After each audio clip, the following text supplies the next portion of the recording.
Alright, we're back. Not sure what happened there, guys. Thanks for letting me know, though, that we're back. Don't know. The same thing happened the other week as well. I'm not sure if it's a restream issue, but obviously, I mean, there's no issues with my internet at all. So, yeah, I'm really not sure what's going on there. No issues with my internet. The OBS just randomly disconnected. It's super annoying. But it is what it is. Yeah, I'm really not. I will. I just need to get a couple of things sorted before we can carry on. Unfortunately, it's. I'm just,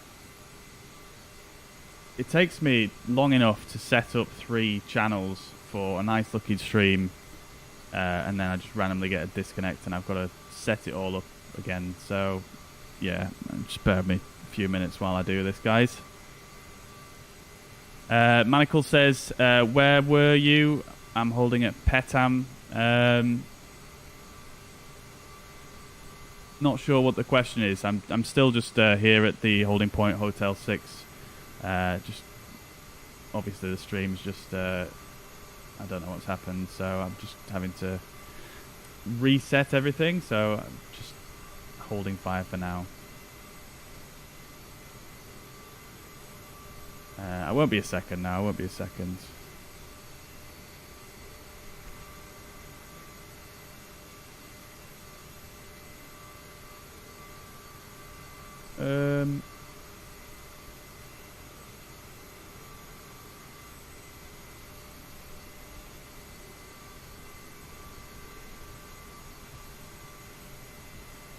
On my classic LTU 1286, vacated 50.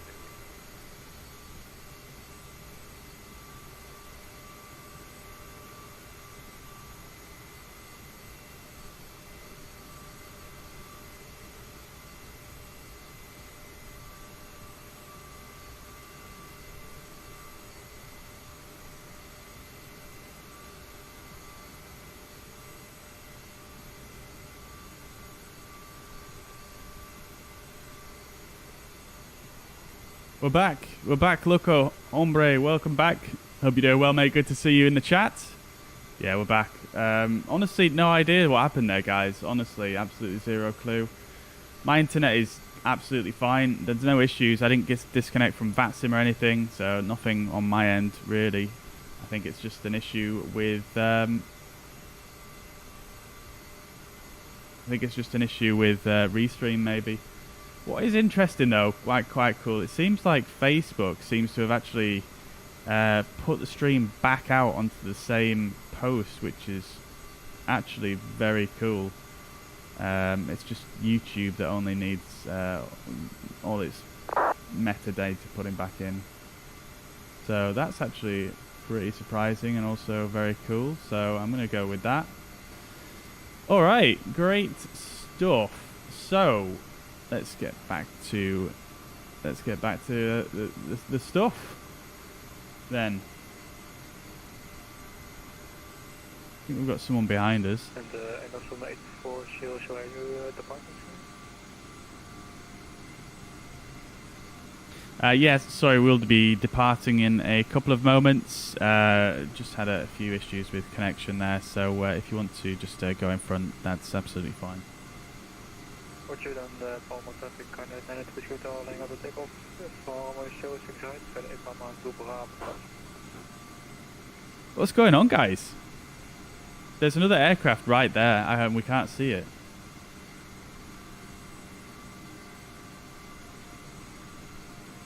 I'm just going to remove my custom model matching rules.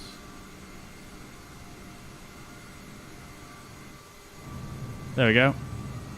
It's something to do with the model matching. I'm just going to leave it default for now. I have too many issues with that, honestly.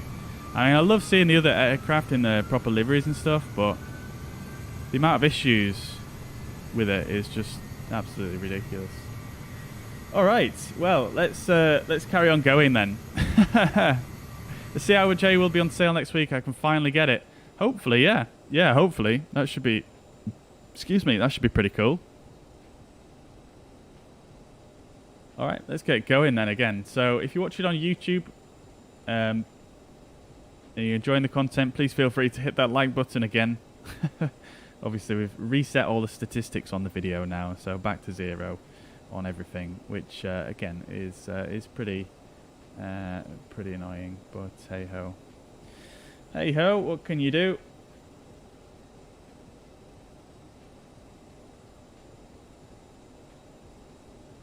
All right then, guys. So let's get going. We did the before takeoff checklist. Let's go. Palma traffic, Air Nostrum 8400, lining up 06 right and taking off F Palma 2 Bravo departure.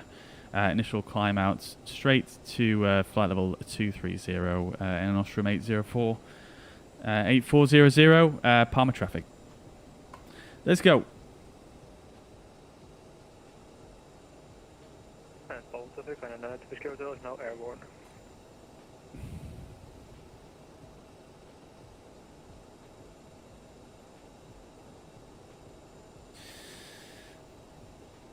I'm just going to start my chrono actually, just so that, because that guy's just taken off, hasn't he? So we want to give us some separation.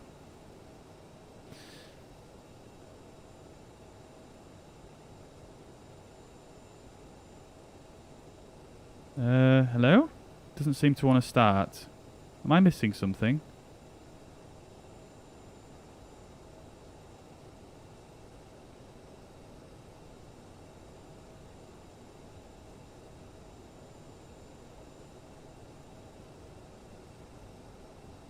Get a strobe light on. Turn on our landing lights as well.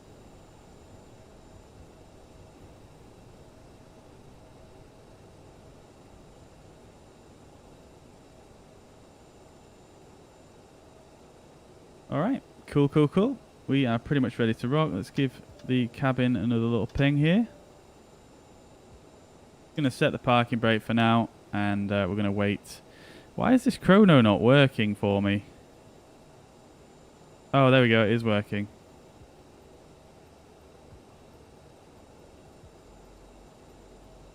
Huh, I just had to click it a few times. Alright, cool, let's get the takeoff mode engaged anyway, so that's all in. I'm just going to nip away for 1 second, guys. I'll be back.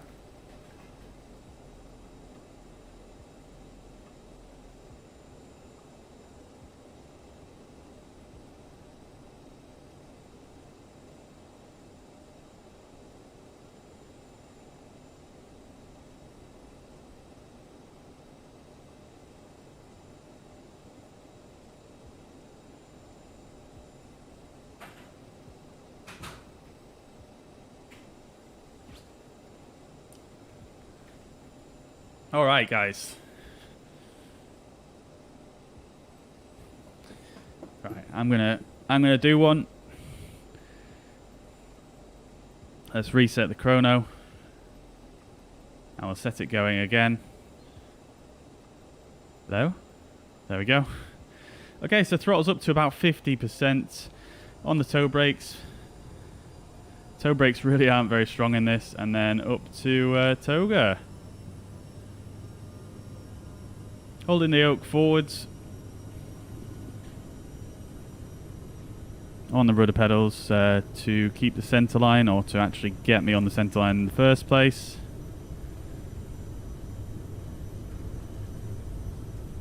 Releasing the pressure and V1 rotate. Through the deadband, gear up.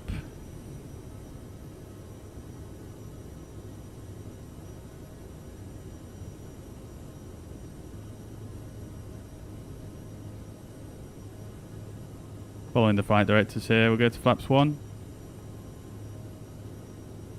1,000 feet. We'll go back to climb thrust. And we'll go to flap 0. We'll turn in climb, or speed climb, and FMS 1 for nav.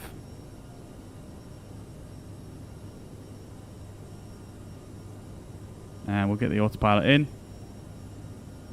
Just going to leave it at this speed for now, because this, there's a restriction on this first turn of 210 knots. 200 knots should cut the corner nice and tight, so we'll leave it at that. We're going to go to standard pressure as we cleared ourselves up to a flight level. Nostrum 8044 is airborne, Air Palmer 2 Bravo departure, climbing flight level 230.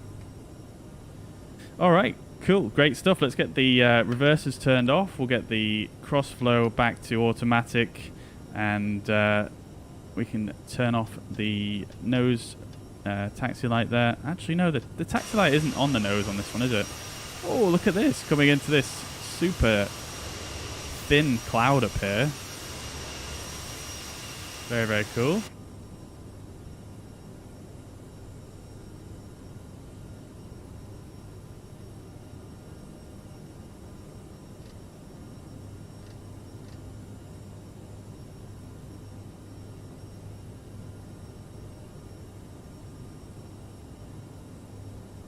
All right, here we go, guys. Here we go.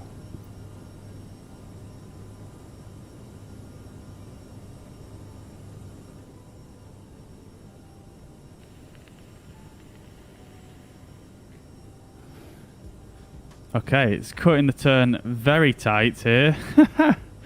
Interesting.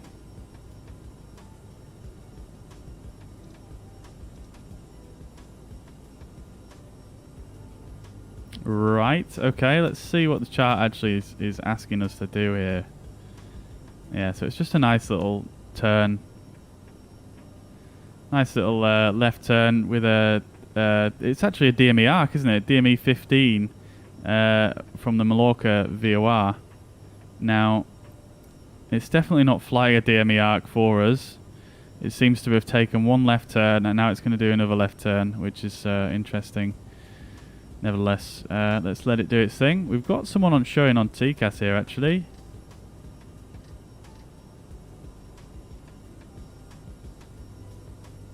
Who is above us. They're at 13,500 feet. Okay, 10,000 feet. Let's get the landing lights and taxi lights off. Turn the logo lights off as well. We'll release the passengers. And we'll actually start accelerating to 290 knots now.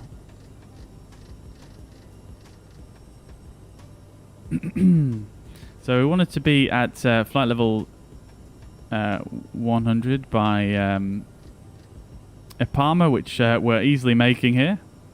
That was a very rapid climb. Center the heading bug. And we're looking good. Great stuff. So we're on our way, and we'll do the climb checklist. Fuel crossflow is auto. Bleeds and APU is set. Thrust reversers are off. Gas is checked. Climb checklist complete. Beautiful.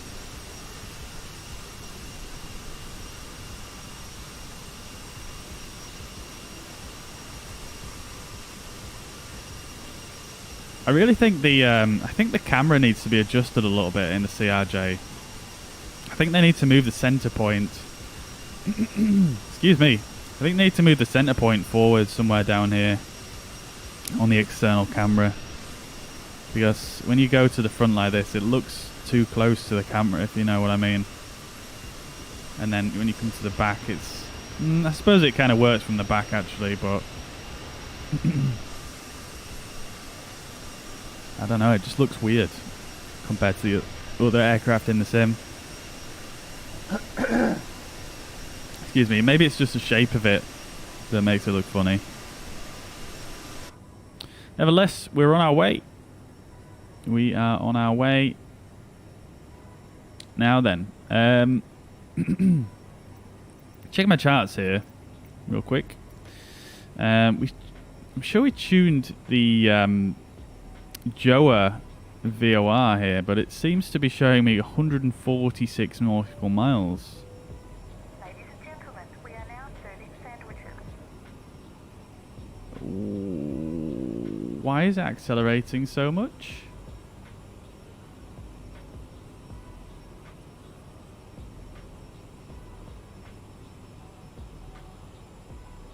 I'm on climb 290, but it's just gone straight past it. It doesn't seem to be pitching for the right speed. Interesting. So the VOR we wanted is 117.7, which is what we tuned. What is going on with this aircraft today, man? Was there something in that hotfix that has just caused it to lose its mind? It's playing a bit funny today, isn't it? Look at how wide it's taking this turn. It's very strange. Tell you what, I'm just going to give myself a direct to Palma from here.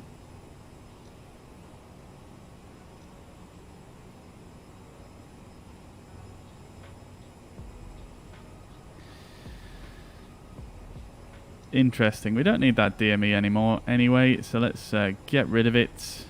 And we'll go back to the radio page and put this back to automatic.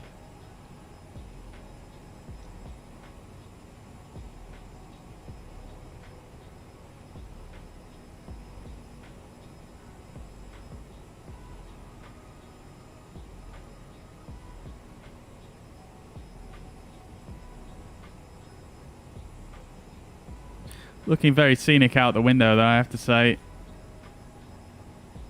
Very nice indeed.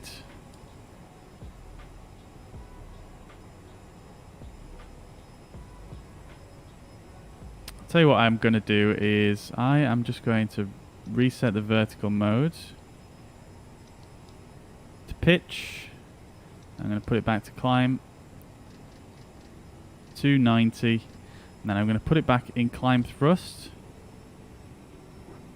And see what it does. Oh, it's accelerating again. It should be lifting the nose at this point to hold 290 rather than just holding the nose in its current position. So it seems to be stuck in pitch mode. So once we've made this turn, I'm going to just reset all the automation.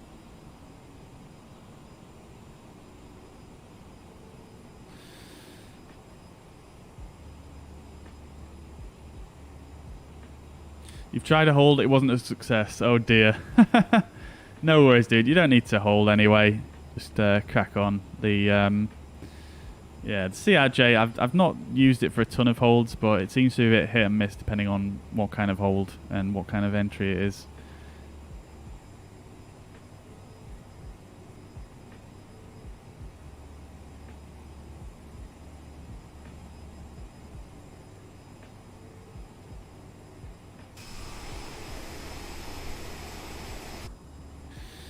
All right.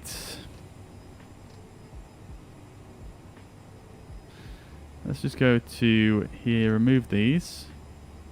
Now then, I don't seem to have a top of descent either in the... I don't seem to have a top of descent on here either.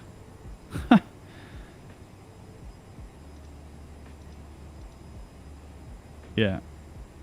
What's going on there? Maybe it's because I've not reached my cruise altitude yet, potentially. But yeah, what is going on with this aircraft today? All right, so let's just rebuild all the automation, working from the inside out. We'll turn everything off, so speed off, nav mode can come off. We'll turn the flight directors off as well, which is going to disconnect the autopilot. We're then going to turn the flight directors back on, autopilot back in. We'll go on nav mode and speed, climb 290, and we'll put back in climb thrust.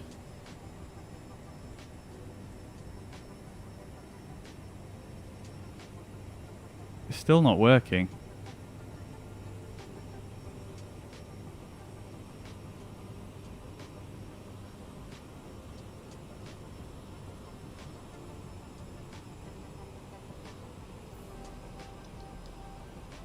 I guess I'll go for vertical speed then.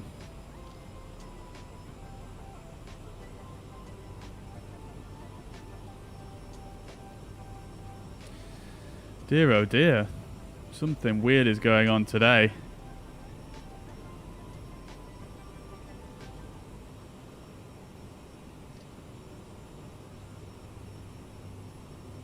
Like, it can't be an issue with the performance of the aircraft, because look at this. We're climbing at 4,800 feet per minute, and it's holding 310 knots. So this is a little bit confusing, I'm not going to lie. We don't have a top of descent showing.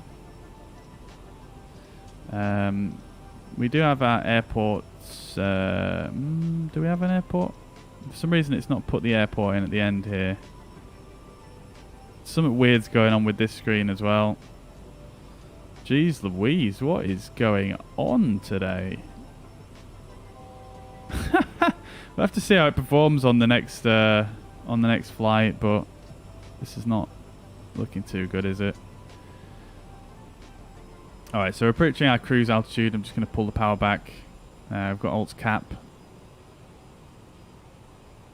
Alright, so I guess I'm going to have to work out the approach the old-fashioned way. So our platform altitude for the VOR is going to be 2,000 feet for our final descent. So we want to basically just take that off our current cruising flight level, which is 230. So we want 21 times 3, which is 63, plus 10. So we want 73 miles to descend. So 73, I'm just going to put that in already so I don't forget it. And we're going LEVC. We'll stick that in there, and that's going to give us a range ring. Doesn't seem to have, though. What is going on today? Delete 73. I'll put it in again. There we go. Okay. Alright, so this is our rough top of descent. Obviously, we've got a bit of a longer path to fly than just 73 miles direct. So,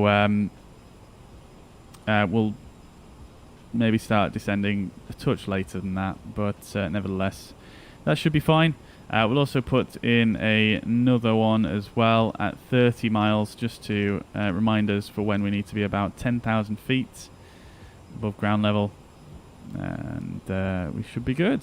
So, above, well, 10,000 feet. So, yeah. Oh dear, oh dear.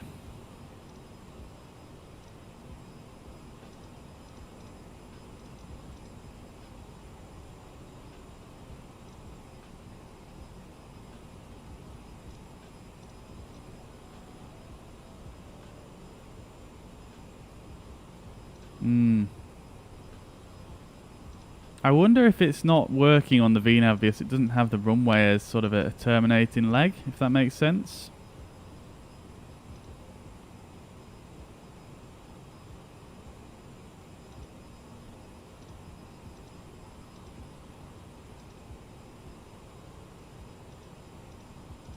Because on the legs page, if you look, the final leg is VLC02 and not the runway itself.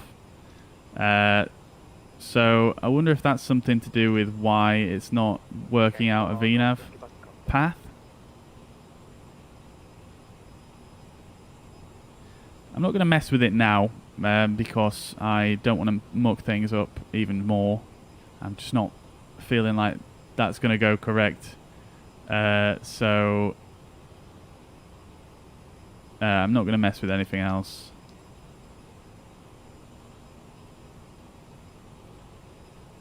Just like you, no top of descent, negative values. Oh no. What did you use for your approach, Manacle? Just out of interest. Ace is going for the ILS Zulu. Did you get a top of descent, Acer? Afternoon, Chris. Welcome to the chat. Hope you're doing well, mate. Good to see you. Good to see you. Good to see you. No worries at all, dude. That's unfortunate. We're doing another flight after this. You might be able to join, but yeah, I mean, I hope you have a good Sunday regardless. Dave's feeling the pain. Hey, you're on holiday in Ibiza, man. Don't worry about freaking autopilot issues. I changed the constraints on Argo and D058 Sierra. Now it's okay, the altitude constraints. Ace is in the A320. Manacles doing the ILS 12 Zulu. Yeah, so yeah, I mean that could be something that works roughly speaking. I mean, at the end of the day, I only need the VNAV to take me down to 2,000 feet. I don't really care about anything else, but nevertheless, I think it's just because there's no terminating runway leg in this flight plan, which is a bit strange, but nevertheless, it is what it is. Let's see. So our final waypoint is going to be VLC 02, which is going to be this one right here. So that's 2 miles out from the runway, so I don't really want to change that one. We could also try maybe adding in a... I don't think this is going to work, but we could just try doing that. Okay, it has actually added something in, but it's 987 miles away, so we're not going to do that one. We could even just go LEVC, maybe?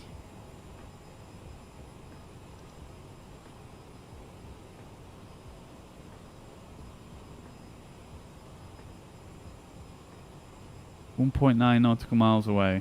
Okay, no, that could work. No, what if we did LEVC runway 12? It was runway 12, wasn't it? Okay, that one doesn't work. What if we just do LEVC 12? Not found.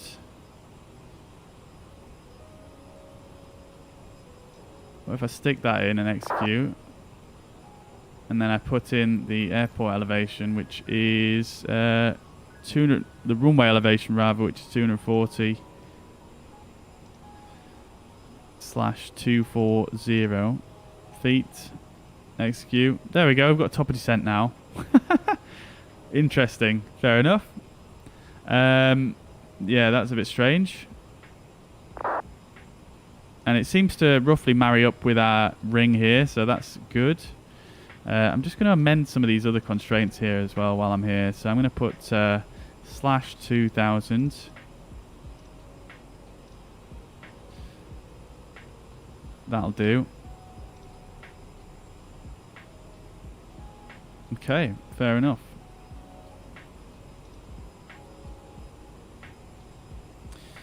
Right, so it's planning on being at opera at 4,500, which is actually lower than what is the required altitude there.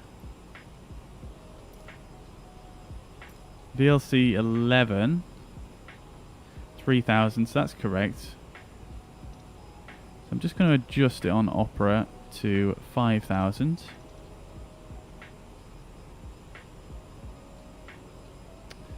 Hope they fix this click spot someday. 5,000. Oh no, that's the wrong bloody waypoint.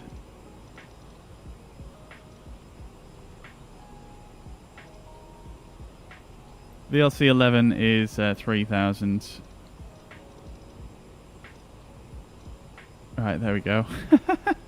Alright, well I'm glad we managed to sort that. I didn't realise that you could fix it in that way, to be quite honest with you. It's a bit of a interesting one, that.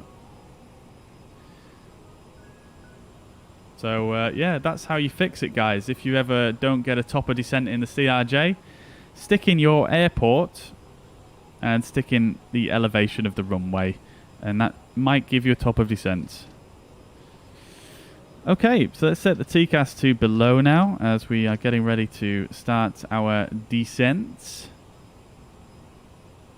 We're going to set our selected altitude to 2,000 feet, which is the platform altitude for the VOR approach.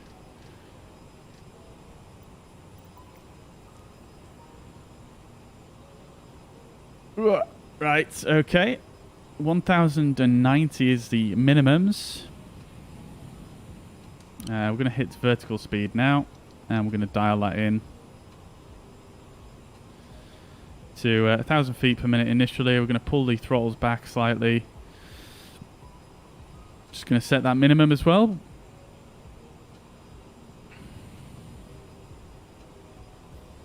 There we go. Great stuff. Daniel, welcome to the chat over on Twitch. Hope you're doing well. Good to see you. Welcome, welcome, welcome. Jack, good afternoon to you, sir. I hope you're doing well. Welcome to the chat on YouTube. Hope you're doing well. Welcome. Welcome, welcome. All right, all right. 5 viewers over on YouTube. If you're enjoying the content, please do hit that thumbs up button. Really would appreciate that. We've already had the stream crash today, so we've lost all our likes already on this post, so would appreciate that. If you're enjoying the contents, we just started our descent down into Valencia, and we've managed to resolve some rather mysterious issues. So I'm feeling quite good now. I'm feeling quite good about this. Feeling quite good indeed. All right, so we've got our vertical speed dialed in there. Let's get the thrust reversers armed, and we'll get the crossflow into manual. We'll also turn on the logo lights, and that should do it for now. So descent checklist, landing elevation. We haven't actually set that, so I'm going to set that now.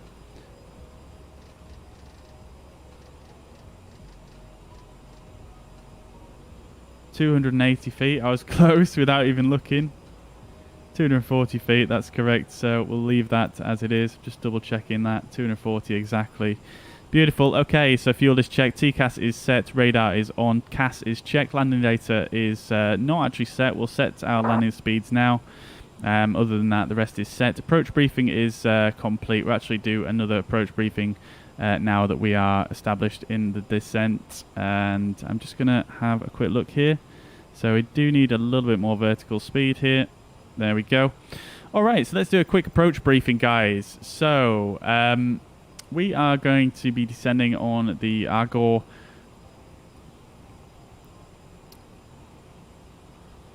3 Juliet, we changed it to, in fact. And we need to be at Argor below flight level 190 and above flight level 100. So we're in fact actually passing through Argor right now, as you can see. And we are at flight level 193, so we're a little bit high, but we are not too much. So we're absolutely not too many issues there. We are descending down, and we're going to take this 289 track out to 9 miles VLC, which is the Valencia VOR. We'll need to tune that momentarily. We're going to fly an 18-mile Dme Arc, which the aircraft should do by itself quite well. And then we are going to take a left turn on to finals. VOR runway 12 is the approach we're going to be doing. So we're going to intercept Opera at 16 miles from the VOR and fly inbound on the 120 inbound course. The final glide path angle is 3.49 degrees. So at our approach speed of about 140 knots, that's going to require a descent rate of about 865 feet. And that is all good to go. The missed approach altitude is 4,500 feet. Oh, we're picking up speed here. I'm just going to pull the throttles back here. Let's get that VOR tuned. We're going to tune it on 116.1. We actually have that tuned automatically by the aircraft. So I'm going to put that in manual. I'm actually going to copy that and put it on nav 2 as well. So we've got it both sides. And what I can do is also just bring up the DME hold information as well.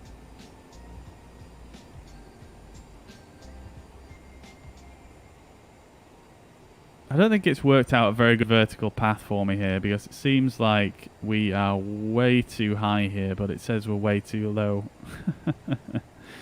Yeah, very strange.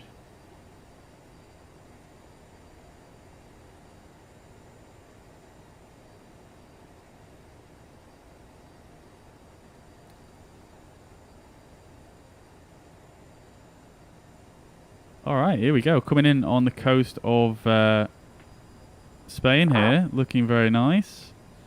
I think that's our airport just there.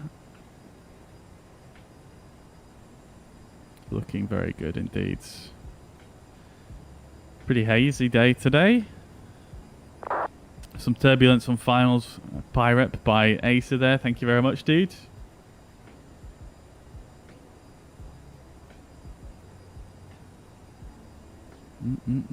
Great stuff. Okay, so our inbound course for the VR approach, I'm going to actually set once we're on final.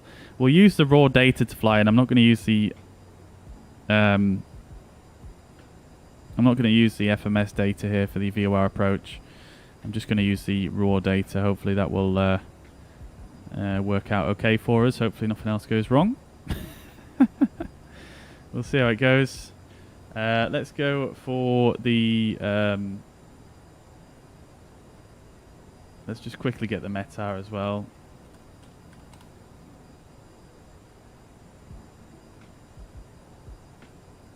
QNH is 1019, which I'm actually going to set now because we've cleared ourselves down to the altitude.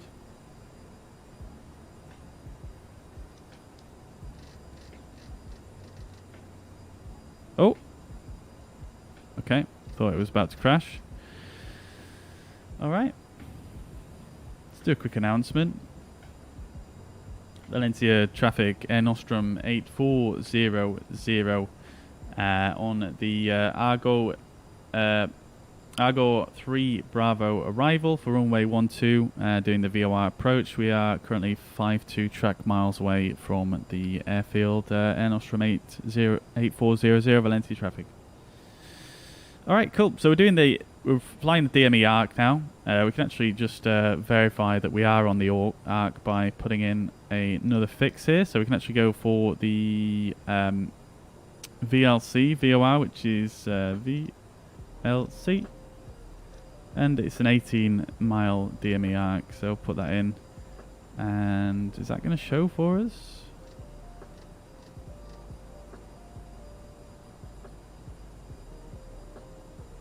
Oh, okay. It's actually tuned a different one. Huh. What's that about? It says I'm 743 miles away from it.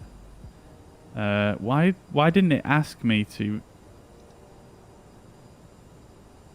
It should have asked me which VOR I want to have the fix on. That's very strange. Nevertheless, let's idle throttle here, and we'll go to 900 feet per minute. We need to slow down to 250 knots at this point. Approaching 10,000 feet. Let's get the landing lights on as well as the nose light. Get the seatbelt signs on as well.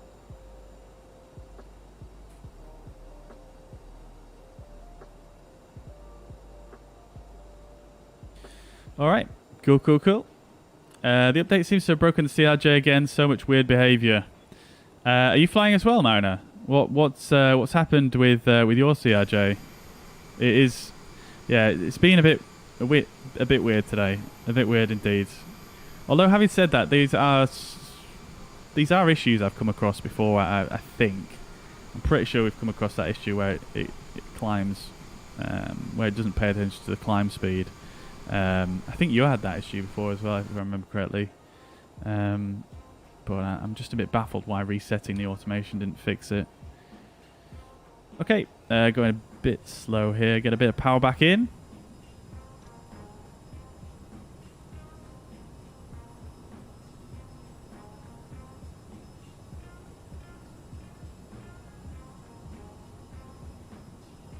Alright, so it's flying this Dme Arc like a champ.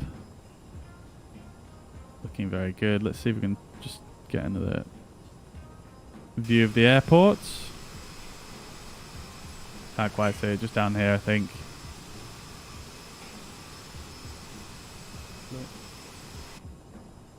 Scenery looking absolutely beautiful though.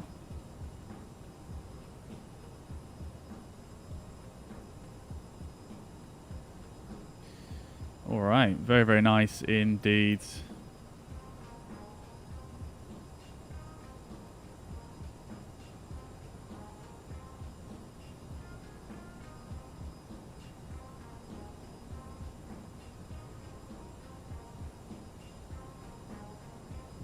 Alright. Let's box these white messages here. Thank you very much if you like the stream as well on YouTube, by the way. Much appreciated. Much appreciated. All those likes are very, very helpful for the algorithm. Same on Facebook as well. If you're enjoying the content, please do hit the reaction button and like the post. That'd be super, super helpful of you. Got to watch my speed here.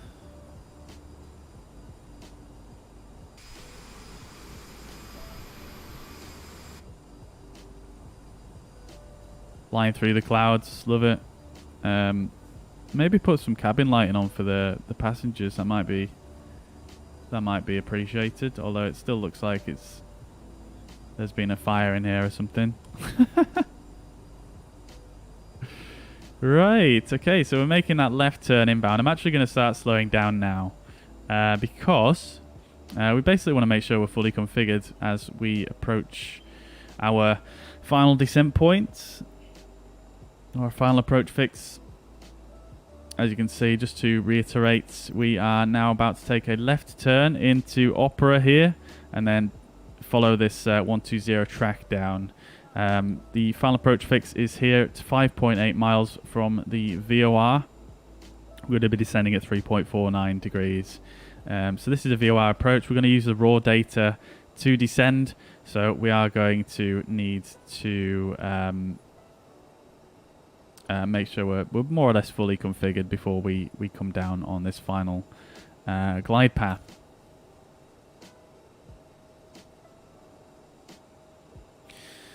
Okay, don't want to go too much lower on speed than that.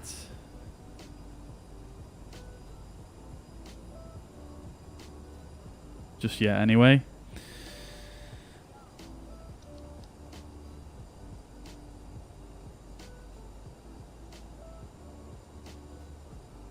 So what I'm going to do is I'm going to let the FMS turn me left onto the inbound track, and then we're going to correct accordingly.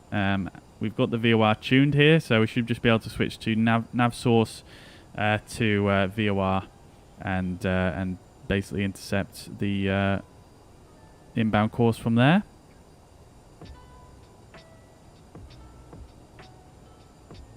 So what we'll do is we'll turn left on FMS1. We'll go to heading mode, and then we shall switch the nav source to VOR1, and we'll select the inbound course of 120.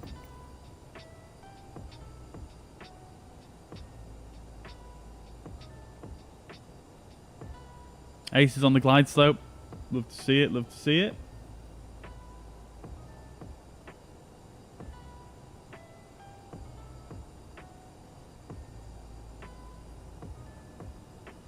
.200 knots is quite good for this turn, I think.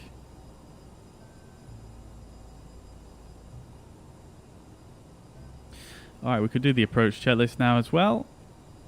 There isn't an approach checklist. Tell a lie.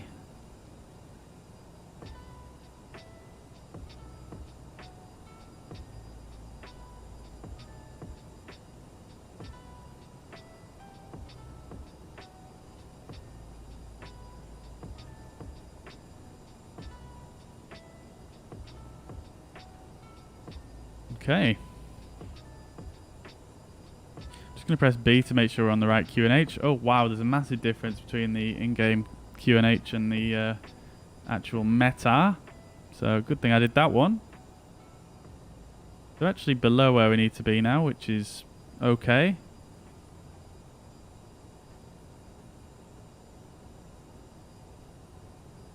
I'm going to roll with it. There's no point in trying to climb at this point.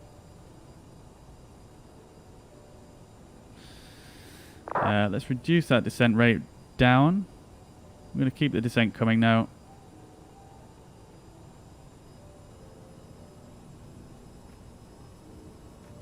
Okie dokie, so we're turning on to that final approach course now. I'm just going to wait for it to sort of adjust itself and get itself properly established.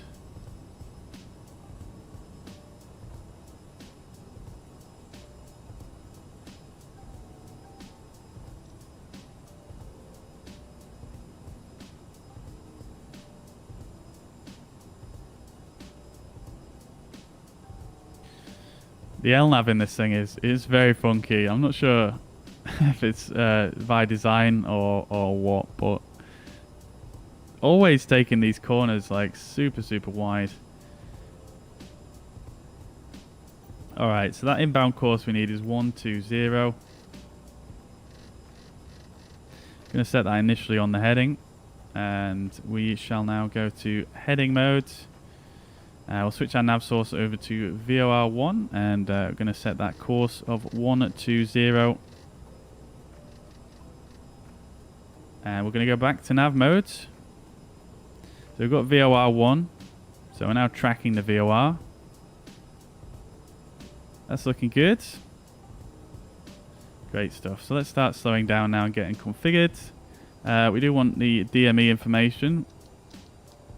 There we go. For some reason it doesn't show the DME information unless you press DME hold. So we've got that all sorted. We've got VOR1 tracking the VOR. Vertical speed 0.3. VLC 11 we need to be at... I'm just going to bring the charts up here. We want to be at 3,000 feet, so we're actually too high now. So let's get 1,000 feet per minute in. Thrust is idle.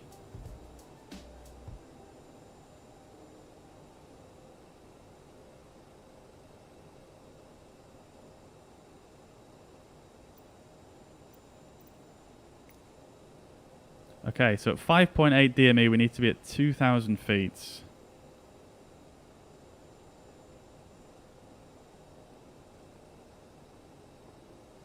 We're a bit late getting configured here. I'm going to go straight to flaps 8.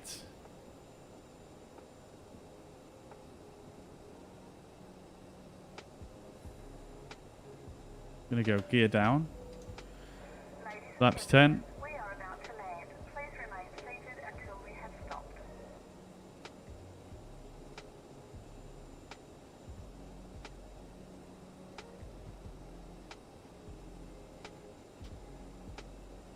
Flaps 30. And flaps 40. We're going to get some power back in now. We're going to go ahead and set our VREF, which is 132. So we'll need about 700 feet per minute for the final approach. We are still still about 1,000 feet high though, unfortunately. So we're going to continue on at 1,100 feet per minute for now.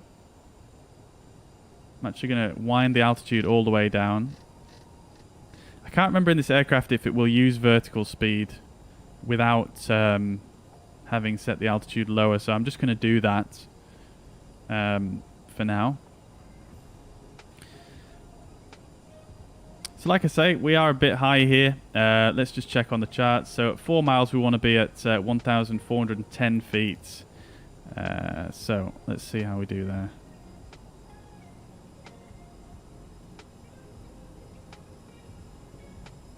We are catching up the vertical profile here, so we're looking good. We are visual. We've got 4 whites at the moment, but we're still above the sort of threshold for stabilized approach criteria, so we're looking good. We're actually looking pretty good now. 1,900 feet, 4.3 miles. We just need to keep up this descent rate, really. So 400 feet high at the moment. But I'll tell you what I'm going to do is I'm just going to disconnect and fly it in manually. So I'm going to go idle thrust and we're just going to fly it in. Stop beeping. Flight directors can come off.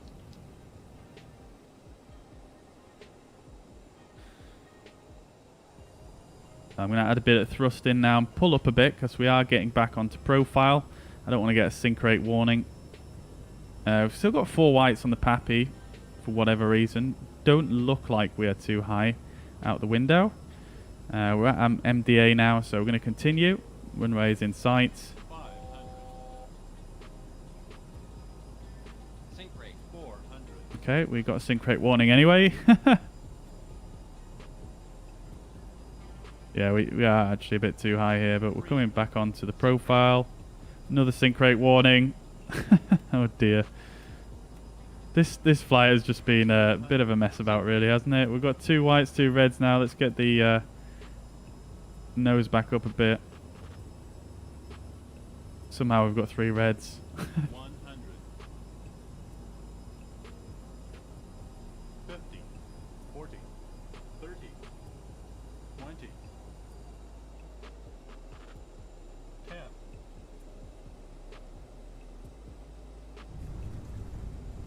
There we go. We are down. Let's go for reverse idle.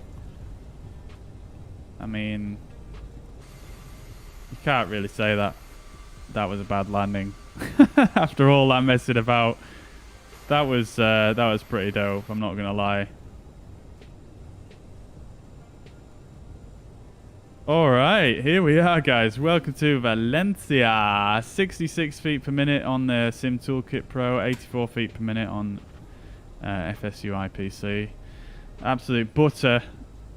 Let's go, guys. Let's go. Welcome to Valencia, guys. Check out that terminal. Very, very nice indeed. All right, we should be able to vacate at this this taxiway here. We'll get the landing lights off and the strobe lights off as well. We'll start the APU.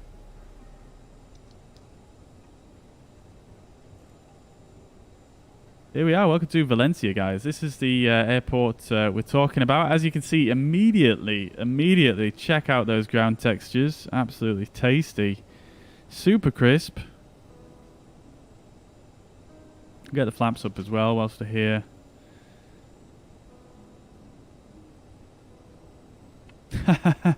Now I'm going for a beer. Nice, Dave. Nice, Dave. Enjoy, dude. Enjoy. I am a bit jealous. I'm not going to lie.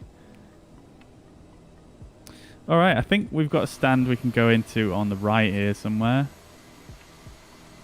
Actually, no. Shall we try the gates? Let's see if the jetways work. Let's give them a test.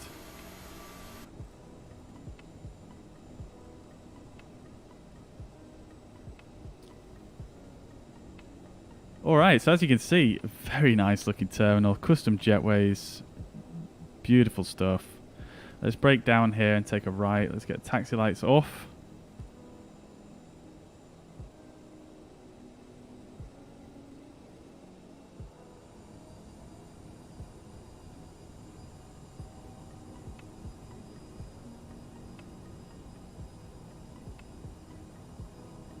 Come on, my guy. I've overshot the turn a bit here, I think, but should be fine. We'll get the reversers disarmed as well. APU is all fired up.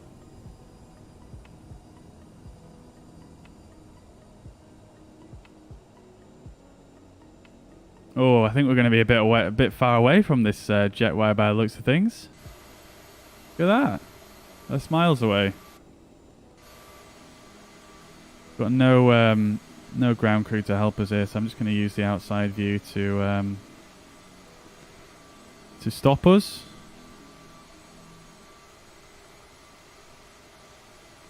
Go ahead and shut down the left engine already. Parking brake is set. In fact, I didn't even need the APU, did I? So we're just going to connect ground power immediately, as you would do in real life. So we're going to go for chocks, ground power. Ground power is in. We'll stop the APU already. Stop that one. And we'll shut down the right engine as well. We'll turn the crossflow off as well. Probes off as well. Boost pumps off. And that's all looking fine. Beacon light can come off as well now. Seatbelts off. And that should do it for the overheads. All right, great stuff. We forgot to do the landing checklist, but that was a bit of a crazy approach there. So after landing checklist, APU is off. Transponder we can set now to off, and the weather radar off as well. Slats and flaps are 0. Lights are set. Probes are off. Shutdown checklist. Parking brake is off, and chocks are in. Seatbelts are off. Thrust levers are shut off. Anti-ice is off. Fuel pumps are off. Beacon is off. Nose wheel steering we can turn off as well. And that is looking good. We'll go ahead and open the doors. I'm going to put the guardrails down. I'm going to see if we can connect to the jetway here. Let's see if it works. Oh, wait, okay, they disappeared. Alright, let's see if the jetway works. Oh, dude, someone's trying to spawn in right on top of me.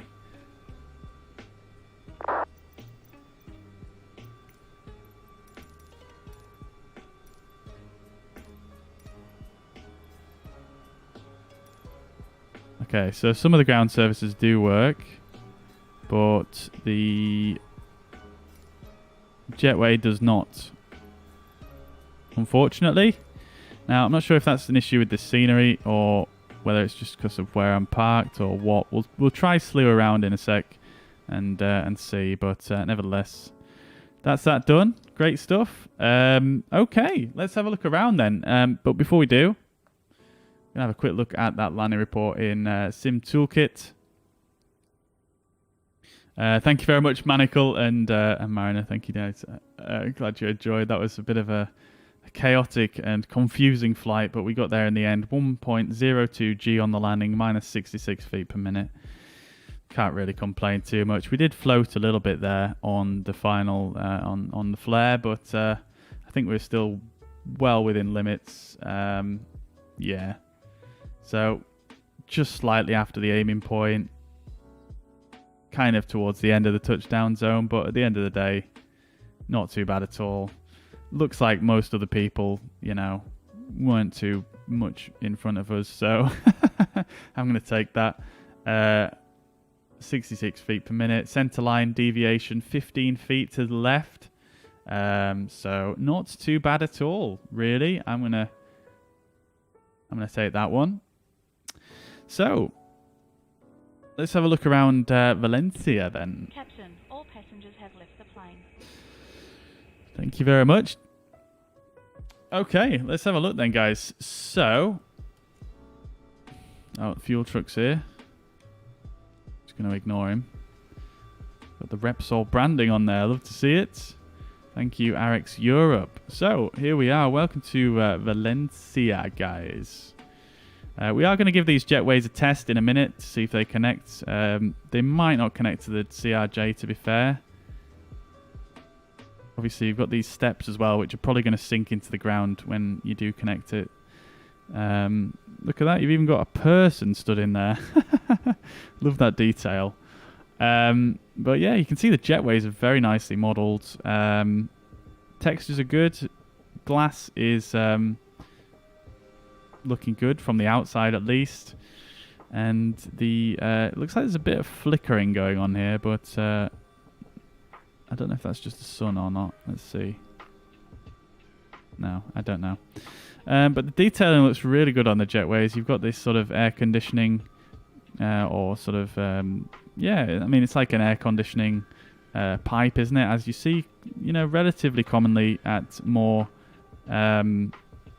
hotter locations, such as, you know, in Spain. You've got, obviously, air that you can have pumped into the cabin and have some air conditioning on the ground, which is very cool to see. We've even got a bit of detail here on the side of this block that I guess connects to the main terminal. You've got another sort of walkway here. You've even got the gate number on top there as well, gate number 4. So as a stand individually, that is pretty nice, really. As you can see, the ground textures are pretty nice as well.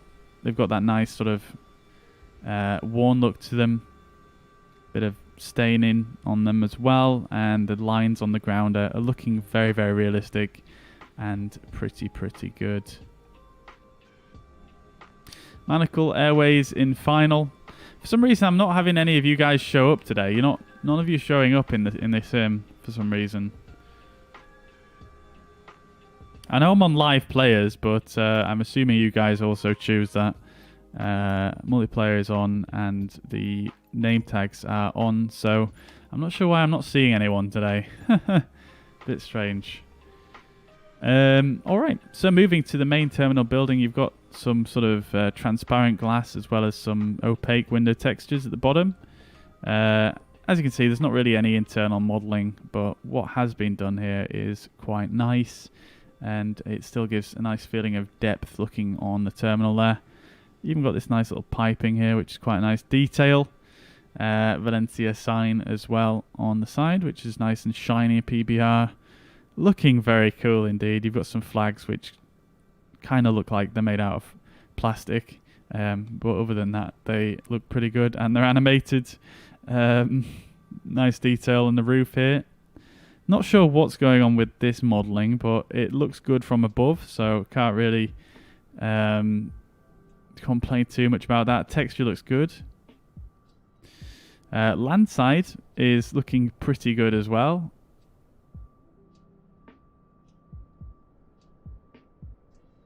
And the car park, again, pretty nice. I'm not going to go into that in too much detail here.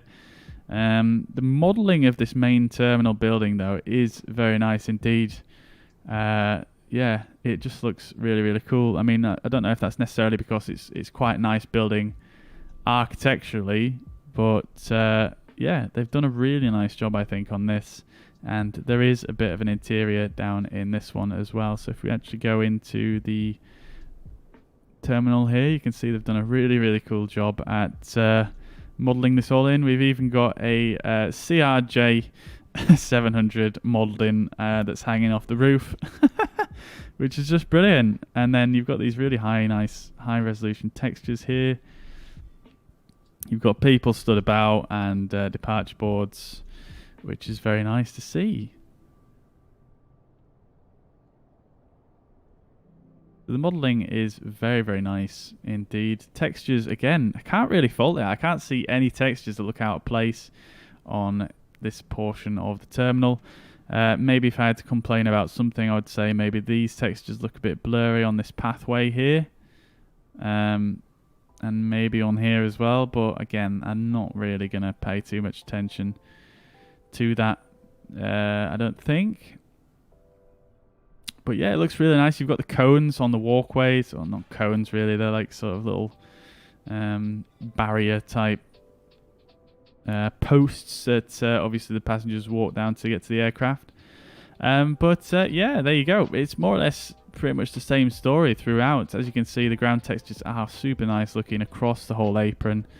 Very good. You've got the variation in colour as well. I'm not sure how accurate that is, but nevertheless, it does look really nice. Coming over this side, you've obviously got some stuff modelled in over there. Looks like a car park, which is quite good. And then there's obviously the car park there, which we looked at earlier on, but just to get a sense of how big it is. Looking pretty good.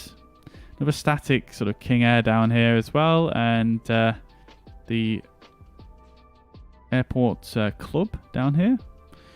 Pretty cool. And then you've got sort of ground handling and sort of cargo terminal area, which is quite cool. You've got obviously branded lorries here as well, which is nice little touch. Decent amount of ground clutter here as well, and it just generally looks pretty good. Even some lorries around this side as well.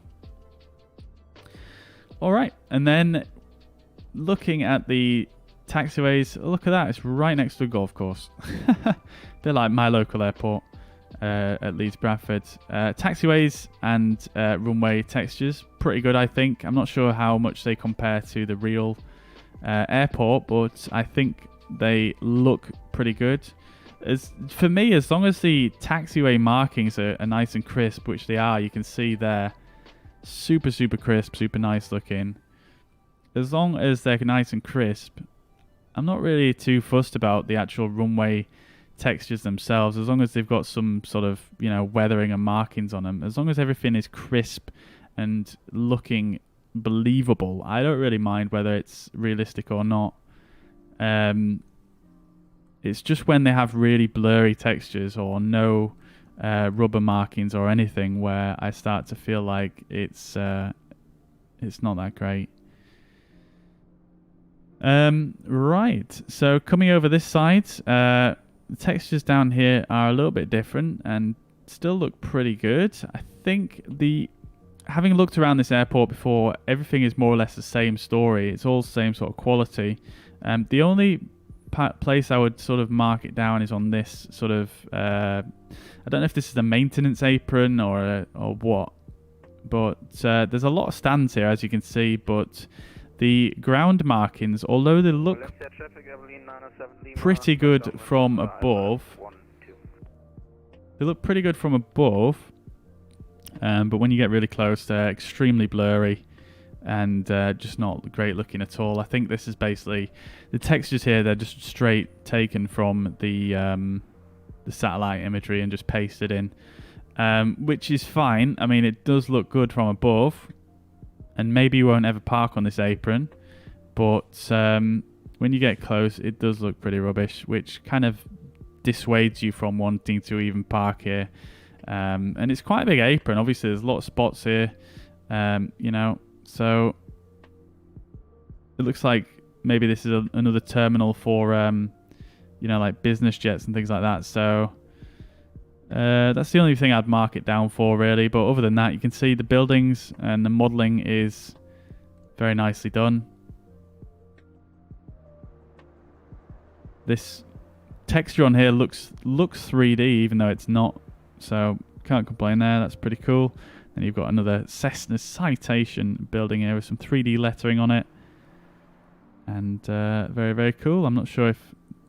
Yeah. Pretty cool. So, yeah. That's Valencia Airport by Beautiful Model of the World. It's the name of the developer. And, yeah, I would give it quite a high rating. I'm not sure. I haven't quite got my own rating system, so to speak, but nevertheless, it is a good one.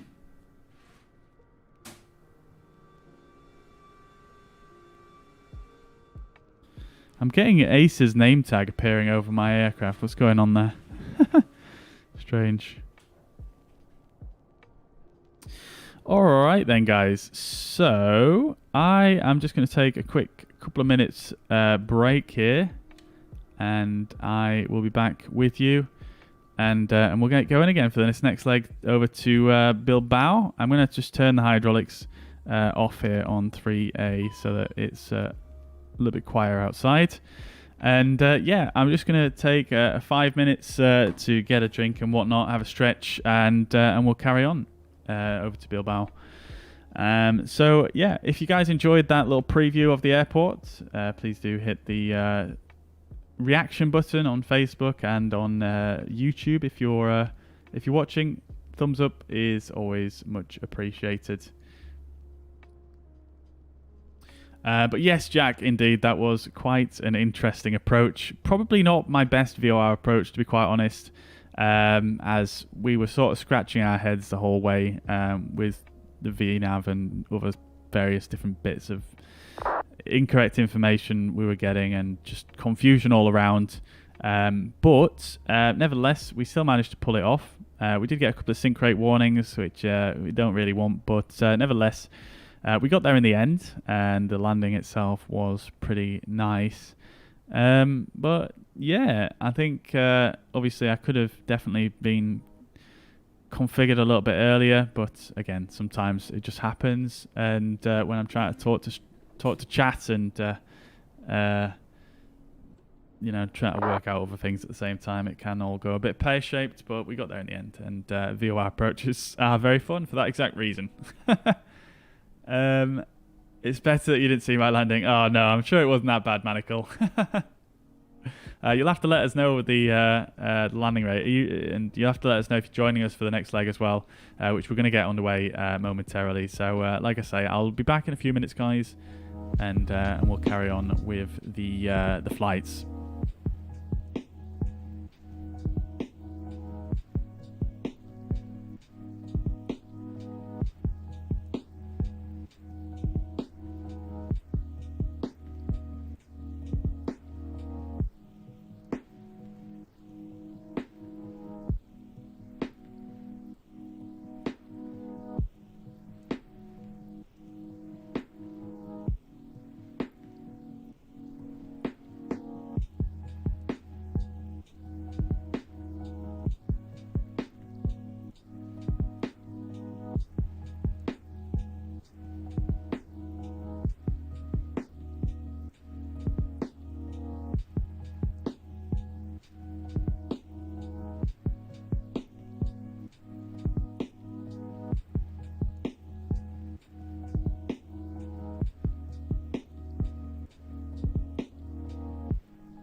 All right, we're back.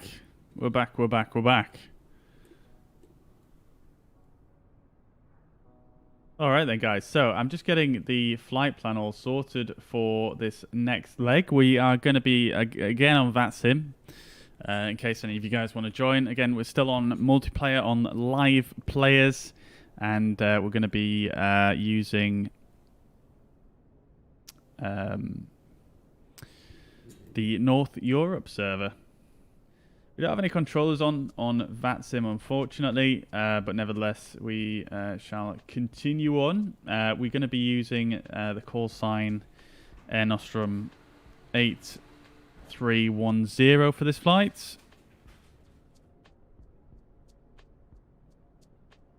And I'll just stick the route in chat if anyone wants to use that.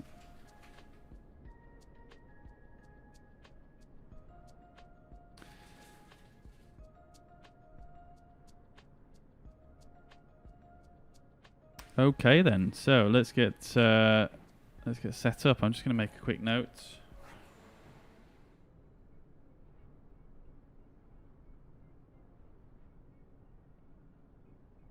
A310.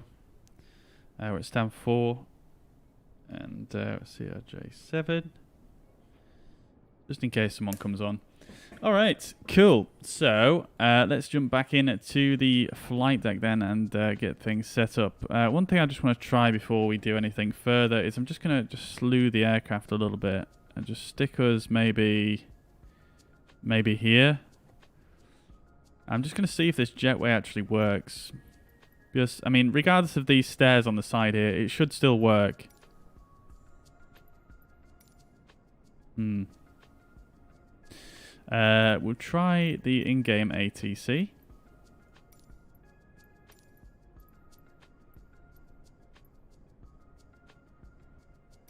Valencia ground, Echo Charlie. Mike Lima Oscar, could you please send a ramp? Echo Charlie, Mike Lima Oscar, no ramp is available. Maybe they don't work. Maybe they don't work. They do work in the other airports by this developer, so it would surprise me that they don't, but let's see. Try one more time. Usually it says request jetway connection, not ramp connection. Echo Charlie, Mike Lima Oscar, a ramp is on its way. Okay, so they've sent a ramp this time. Interesting. This is going to be funny. All right. Okay, so it seems like the jetways themselves not actually working then maybe. So yeah. Nevertheless, I can live without them for now. I'm sure he will add it in the future, to be quite honest with you. He is fantastic at updating stuff. Okay, so let's start getting things set back up then. We'll turn the hydraulics back on, and we're going to just get the aircraft loaded. So we'll go to the perf page, and zero fuel weight is going to be 25876, and we'll enter that in. Block fuel is 4024, so we do need a bit more fuel. So I'm going to set payload, and we're going to come back here, and we're going to set this to 4,210 will do. We'll set that going. What is going on out here? What a mess. What a mess. Anyways, let's carry on and get flight plan in. So we're going to go from Lima Echo Victor Charlie, and we're going to Lima Echo Bravo Bravo, which is Bilbao, and then our alternate is going to be Madrid LEMD.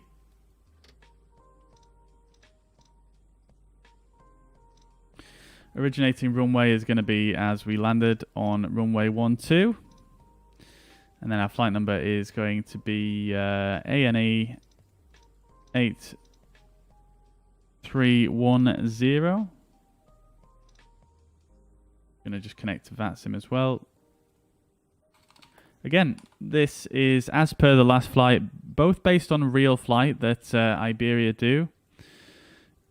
In the CRJ, they do use a CRJ 1000, but we don't have that just yet, so we're just going to go with this.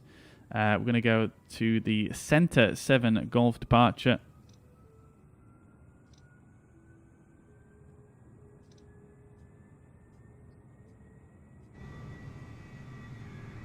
Oh, lots of people here on VATSIM. Very cool. Oh, this guy's turning in. Oh, he's turning in here. Look at that, though. That's really cool.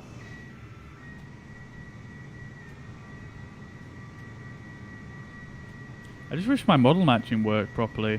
It's such a shame. Anyways, let's go then. Next page. From center, we're going to go Uniform November 733.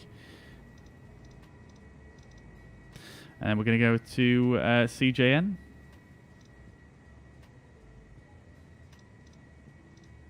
Uniform Lima 150 is going to take us to Romeo Bravo Oscar.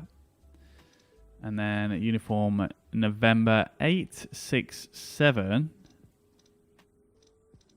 is going to take us to Delta Golf Oscar. All VORs really on this trip. Interesting. And then we're going to use the Delta Golf Oscar 1 Quebec arrival in to Bilbao for runway 30.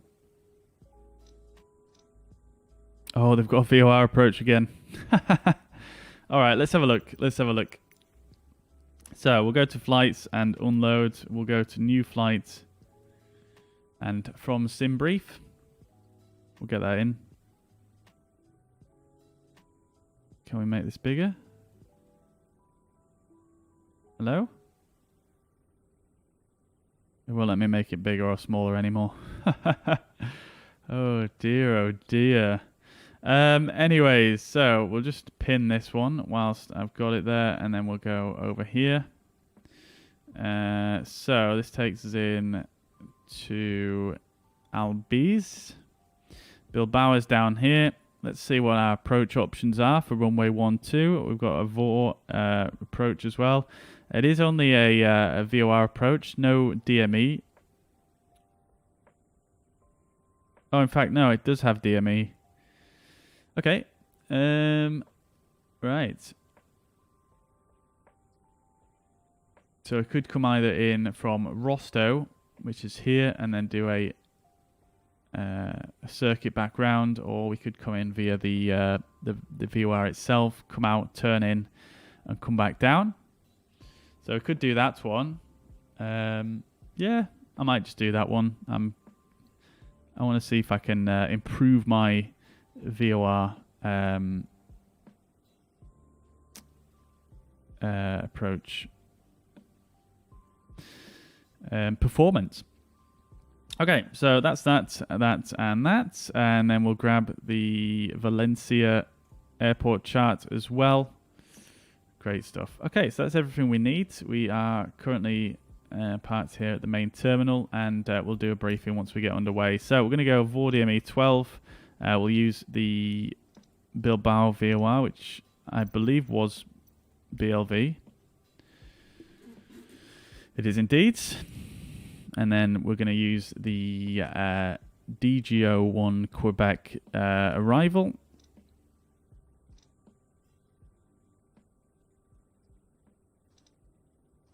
Which, of course, is not there. Of course it's not. What else? Oh, I'm being dim. We don't want runway 12. Okay, it won't let me deselect it.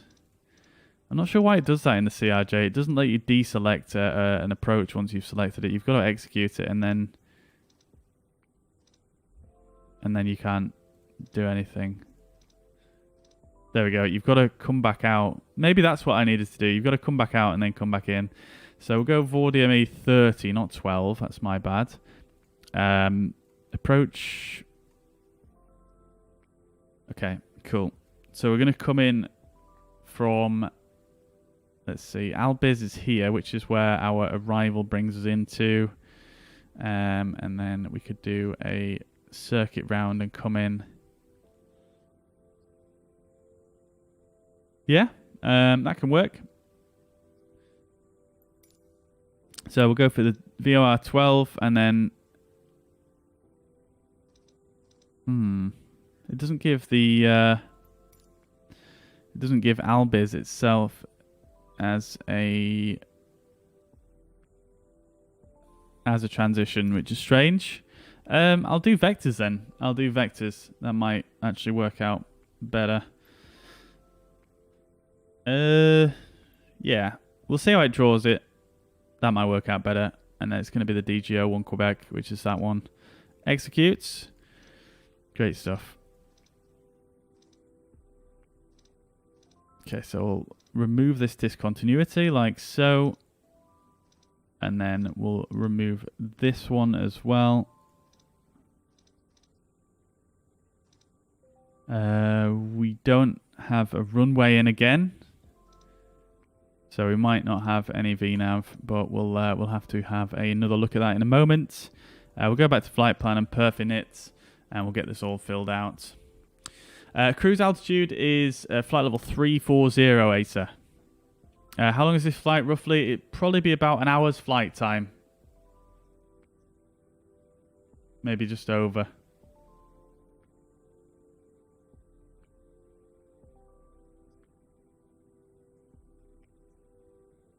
Alright, so we should have had our fuel loaded now, which we have. We'll init fuel from aircraft and copy perf data to FMS. We'll also put in the flight level here of 320 and our alternate flight level of 330. Zero fuel weight 25876, which is correct, so we'll execute that. Our cruise wind is going to be minus 37. And ice deviation is going to be +4. And we'll execute that. Taxi fuel is 200 kilos. And we'll go to VNAV setup. Transition altitude is correct. And the cruising flight level is correct as well. So that's all looking good. So we'll come back to here and turn the window on. And we are going to just have a quick scan through the route on plan mode to make sure it looks correct. So that looks correct for the departure. And then up to the north. We do have a top of descent drawn this time, so mystifying why it didn't draw it last time. And then coming down on to the VOR approach. Right, so let's just see what this looks like then. So I think that's where the vectors are, just there. Okay. Yeah, that can work, I think. That can work pretty nice.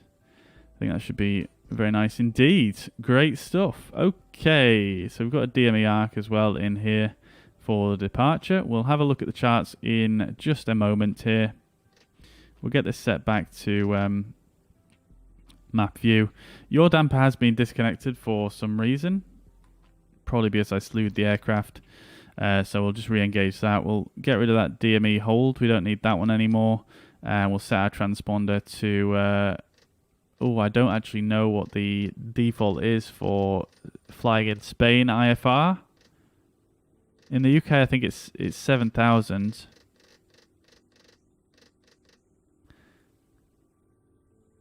So I'm just going to go for that and hope for the best. Should be fine. All right, great stuff. So that's that done, and we can now go ahead. We'll get the APU started. We'll get the fuel pumps running and the packs on. We'll fire up the APU. I'm not going to do the originating checks again. We'll turn the seatbelt signs on.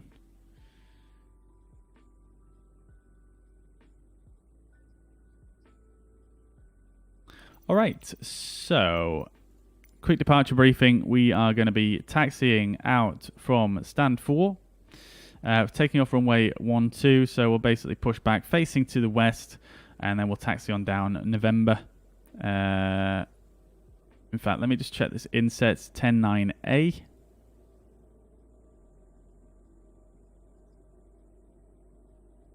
Yeah, so we're going to taxi on down Bravo. Take a right onto Tango.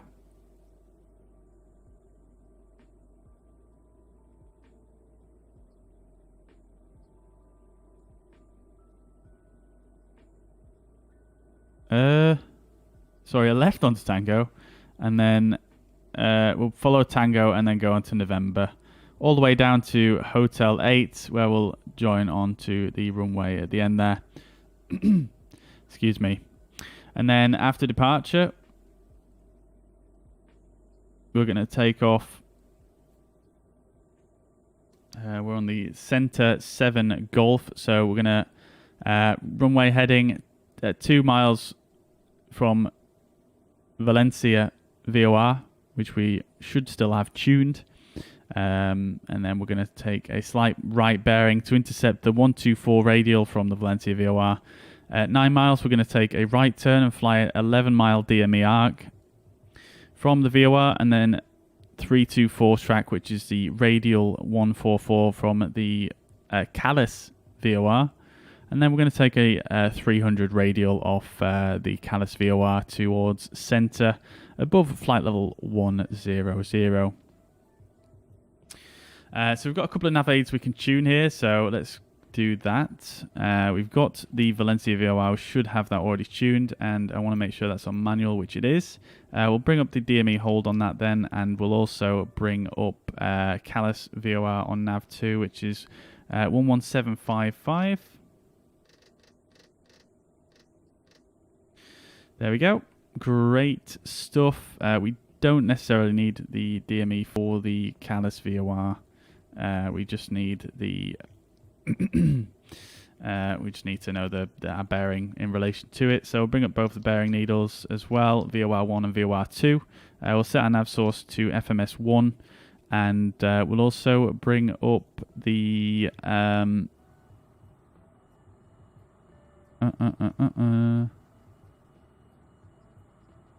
No, I think that's everything we needed.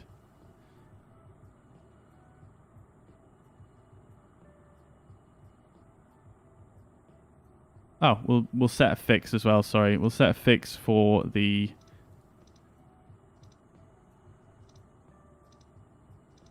We'll set a fix for the VOR, so I don't know if this is going to work this time. We'll try it. In fact, what if I... No, that's not going to work. Because when we typed in VLC before, if you remember, it didn't let us choose. So there was multiple fixes named VLC. Oh, okay. So it seems to have chosen the right one this time, so that's fine. And we'll go for 11 miles so that we've got that Dme Arc kind of drawn on there as well. So we've got that for reference in case we need it. And there we go. So that's it for the departure. Can someone help me to install the helicopter on Flight Simulator after I downloaded it on PC? Alwyn, yeah, sure, dude. What is it that you're struggling with regards to the helicopter, and which helicopter is it that you're struggling with?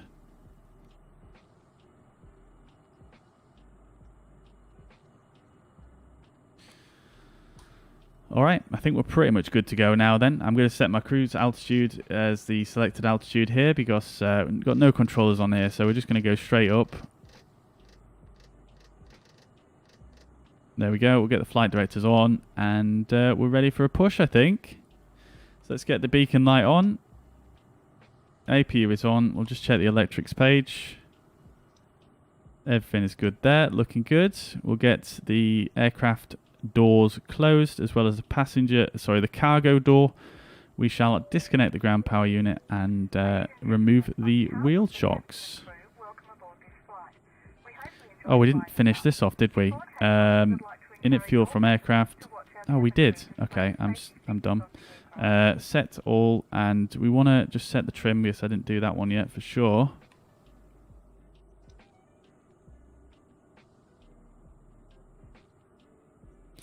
.2 is set on the trim. Landing elevation is also set. We are ready to rock. Let's do the before start checklist. The passenger signs are on. Landing elevation is set. Altimeters are set to 1022 QNH. Let's just press B and make sure that's correct. It has actually come down to what's said on the METAR now. So 1019 is set. FMS checked and set. IRS is aligned and nav radios and navigators are set. And takeoff briefing is complete. Clear to start checklist.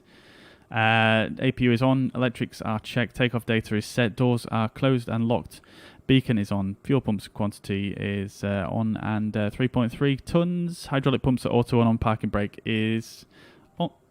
Excuse me. Parking brake is on. All right. Let's get some pushback then. So, start pushback. Again. Oh, we do actually have a tug that spawned in this time. Okay, great stuff. So I'm just going to go stop. And we're going to just do this again. Valencia traffic, Air Nostrum 8. Not tuned to the right frequency here, are we? There we go. Valencia traffic, Air Nostrum 8310, stand 4, pushing back, facing to the west for runway 12, Valencia traffic. Okie dokie, let's go. For some reason, the sound is not working for this pushback today. But it is an experimental feature, so we'll just roll with it.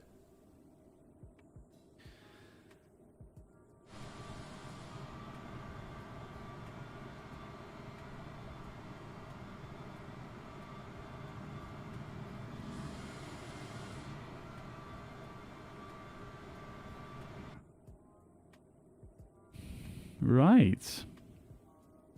Has he connected? I think he has. Just going to wait for that guy to stop moving. Okay, I think we're good. Let's release the parking brake. Start with engine 2.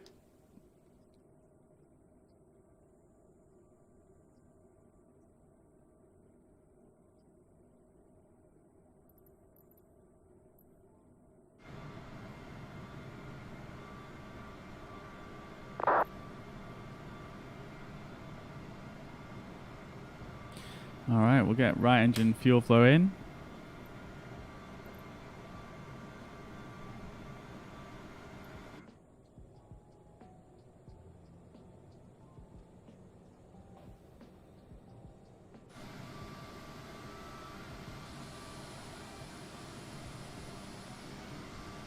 I love this tug model. Super cool. Nice little variation. Obviously, it's realistic as well, but it's nice to see more than one tug model in the sim. Valencia traffic, Evelyn 15 Delta, taxiing holding point runway 12.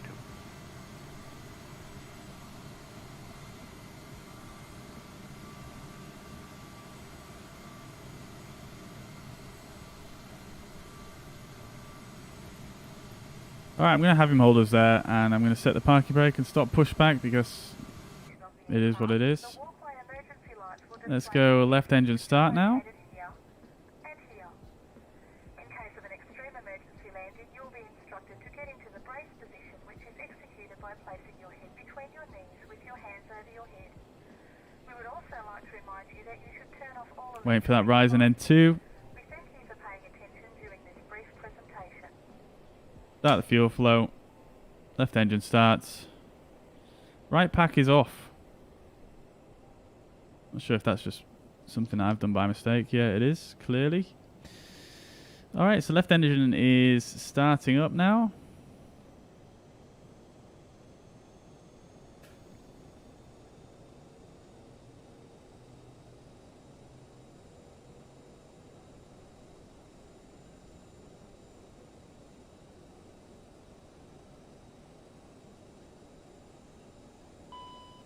There we go. Beautiful stuff.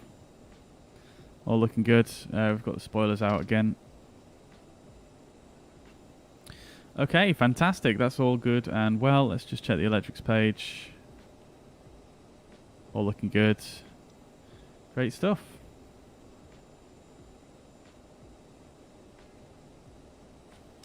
Left pack is off. We'll turn that on now and we'll get the APU turned off.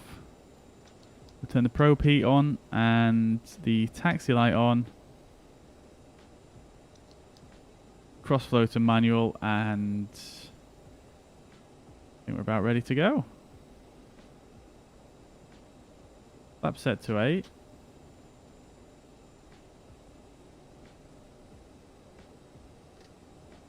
TCAS set to above. Thrust reverse is armed. Transponder 2 on.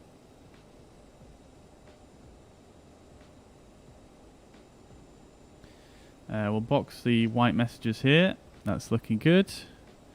Alright, so taxi checklist. After start checklist. Generators auto, electrics are checked. Bleed valves auto, packs on, APU is off, anti-ice is off, nose wheel steering is armed. And taxi checklist we shall just do on the way out. I think we've completed all those items already. So parking brake is released. Look at these ground textures, so good. And we'll get underway.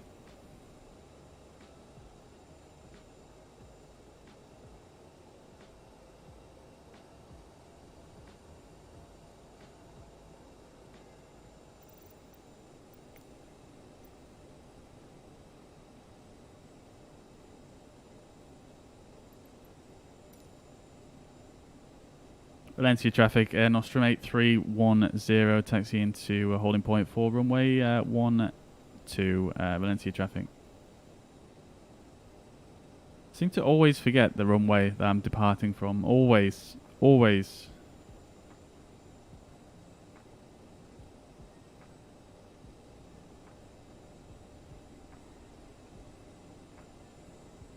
Yeah, well, guys, as you can tell already, I do rate this scenery.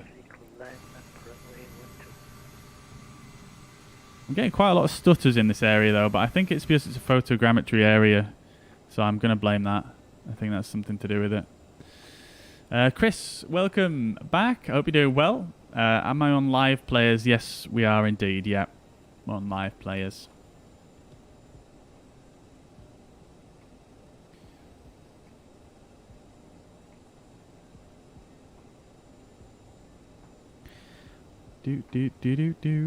Taxi lights on. Yeah, we're looking pretty good. Taxi checklist then. So slats and flaps are 8. Flight controls are checked. Trims is green and checked. Thrust reversers are armed. Flight instruments are checked. Brake temperature is checked, and we are ready to rock. Let's take a left turn here. A bit late, but better than never.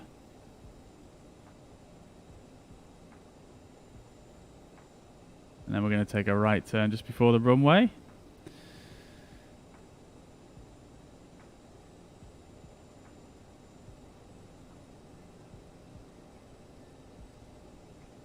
Taxiing behind me, you can't see me though. Ah, that's a shame.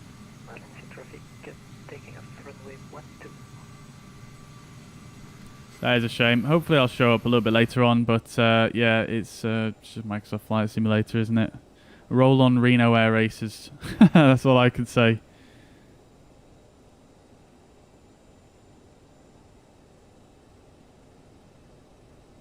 Valencia traffic, Abilene 15 Delta, landing up runway 12.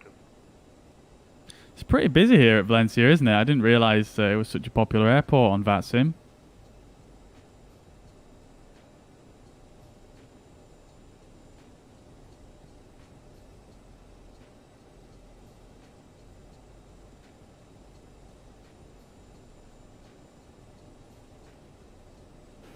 So we've got takeoff config OK. Everything's looking very nice indeed. Probably should stop this chrono now. It's been going for an hour and a half.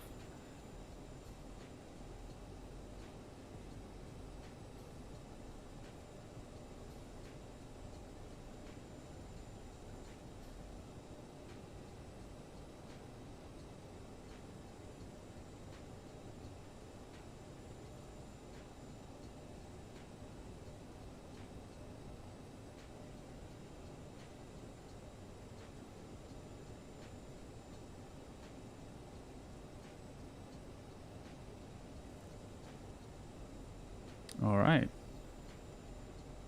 Yeah, November 2. Gonna keep going. Nice ground markings again. Really clear. Easy to see at an angle as well. Yeah. Big fan. Big fan.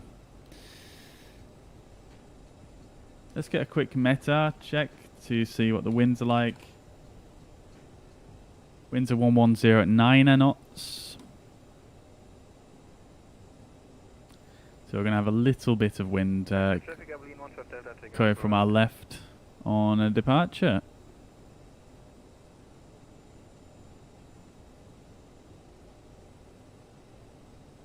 There he goes.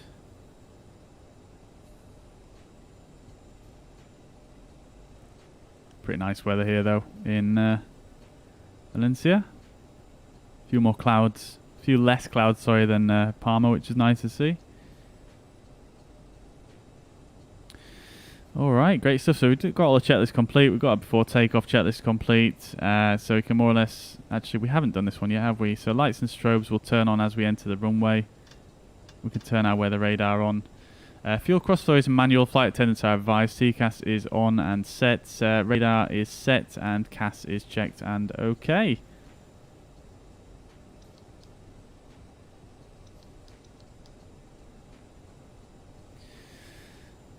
Okay then, great stuff.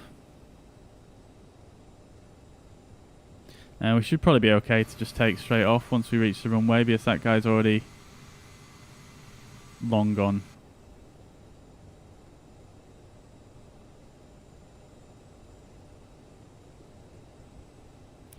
Some nice fencing there as well, nice green fencing. The unsung hero of custom airports is the fencing.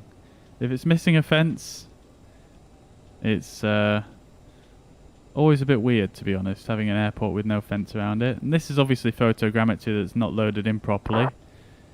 Looks like they're still having some issues with the servers by the looks of things.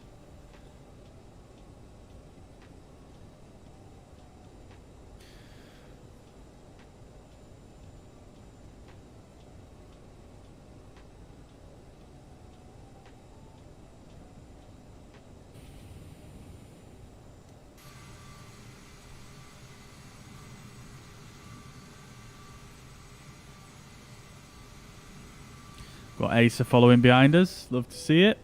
Ladies and gentlemen, the captain has advised that we are now cleared for takeoff. Alright, we've got November 4. I find it really cool how they know on the announcements when we are close to the runway. I find that quite cool about the Aerosoft CRJ. Landing lights on and strobe lights on. We're just going to go straight on and take off.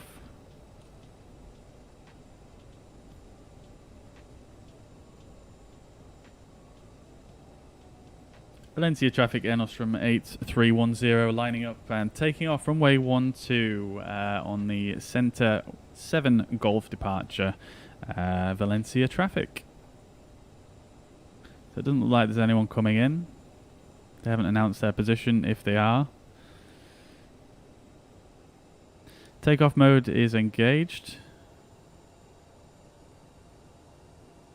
Gonna just go for a rolling start here. So throttles up to 50%. Stable up to toga.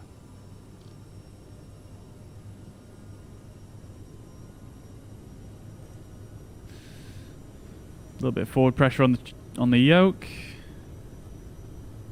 80 knots, releasing the pressure. And here we are, V1 and rotates. Bit quick on the rotation there, but not too shabby, not too shabby. Positive rate gear up.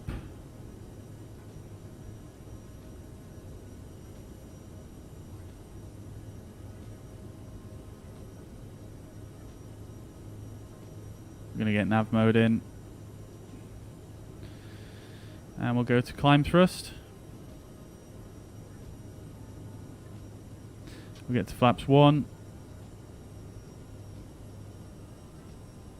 And flap 0.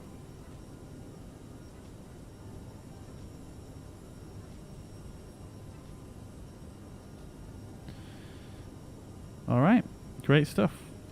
Speed mode is in and AP is in. We're going to accelerate to 250 knots.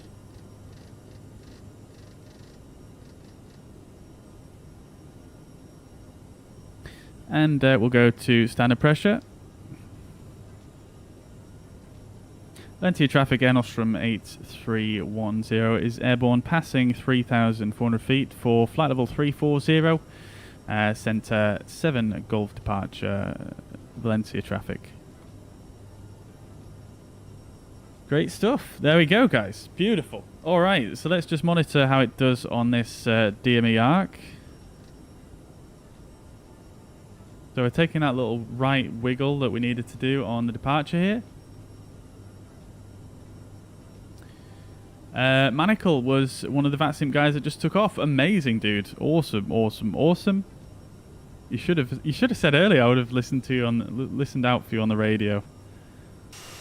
Well, I mean, obviously I did hear you, but it would have been.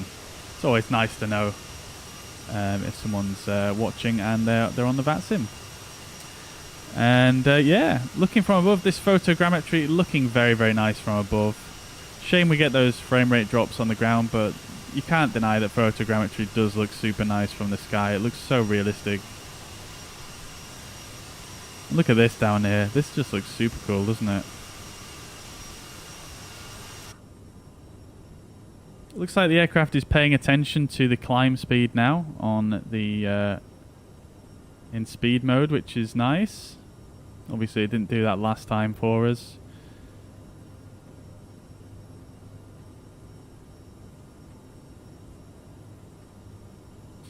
Alright, so here we go with the Dme Arc.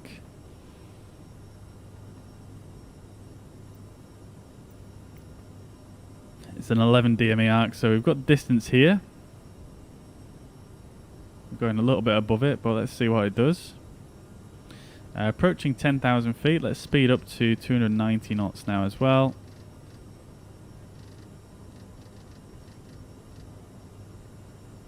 And then we're going to go and turn the landing lights and taxi lights off, and we'll turn the logo light off as well.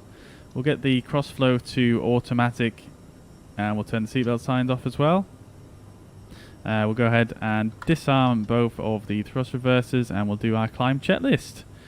Fuel crossflow is auto, bleeds and APU is set, thrust reverser off, CAS is checked and okay. Climb checklist complete. Beautiful stuff. Absolutely stunning departure here from Valencia. Big fan. Looking very, very nice.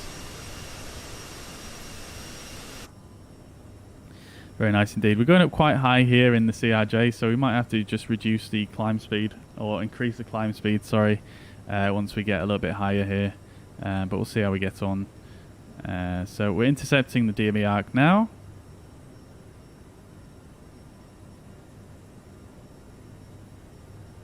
Tends to be quite good at flying Dme Arcs, actually, the CRJ. One of the only aircraft that actually draw them in properly at the moment in the sim.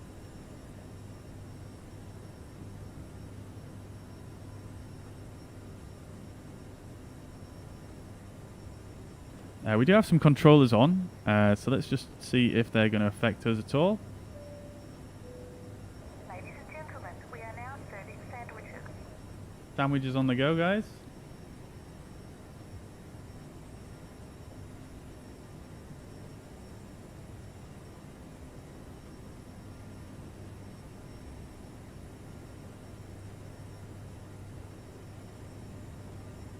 Holy crap, it's popping off at bloody Amsterdam, isn't it? Holy balls. Wow. There's like 20 aircraft on the ground there.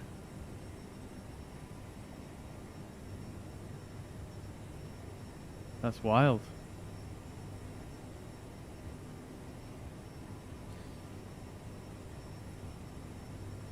Okay, let's see if we can find what controllers are on. So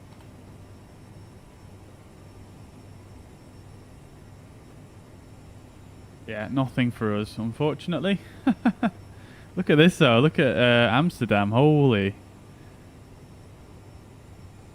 Got all those aircraft on the ground on VATSIM on Amsterdam. That is super cool. Should have flown there. Yeah, we've got 2 approach controllers on. We've got a delivery, ground, and a tower on as well. Wow. Very cool. And then you've got all this center controller on as well. All these center controllers. You've got quite a lot of people on at Frankfurt as well. Looking pretty cool. As well as I think this is Milano approach, yep. And then Heathrow is looking pretty busy as well. I haven't seen a lot of London control on recently, which is surprising.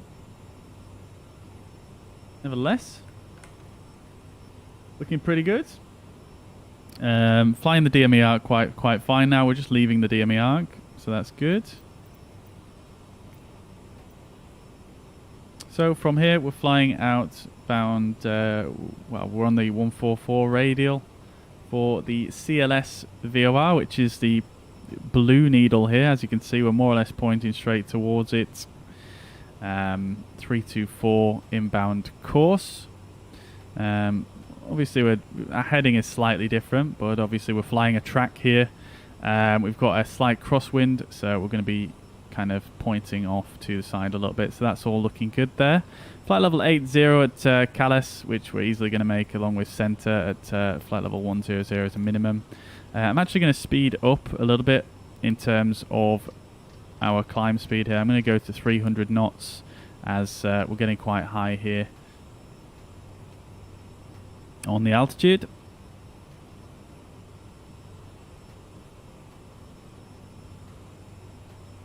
It's better to try and gain the speed at a lower altitude than it is to try and accelerate once you get to a much higher altitude in the CRJ.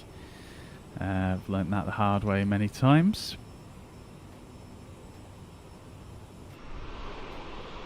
We've got Asa behind us in the A320. He's already at 24,000 feet. Climbing like a champ. Look at this livery though. This is such a nicely done livery, isn't it? Look at this registration with the custom font. Looks super nice. Very nice indeed. Really looking forward to seeing this livery on the CRJ 1000, which is what Iberia fly almost exclusively. Really, they fly the they fly the 1000. So looking forward to that one. That should be pretty cool. Okay, so we're approaching CLS here. Let's just clean up some stuff here then. Don't really need the bearing pointer on now, so I'm just going to remove it. There we go. We can put our radio back to automatic. Which is tuned this VOR anyway, so that's fine. And then we're going to just zoom out a bit so we can see our route in a bit more detail.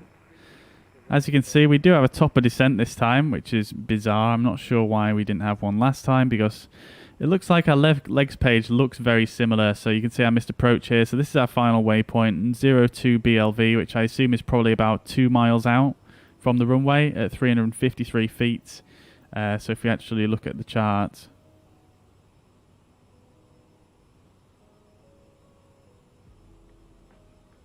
yep, so you've got a fix here 2 miles out from the VOR. Although having said that, looking at it, it is kind of on the airport pretty much. Runway elevation is 128, so it's obviously not on the airport, you can see here. So yeah, a bit strange that it's given me a top of descent this time. I'm not quite sure what to make of that, to be quite honest with you. It must be something to do with the way it's interpreting certain approaches, but yeah, it is what it is. I can't make this any bigger now for some reason. Oh, there we go. Huh. Strange.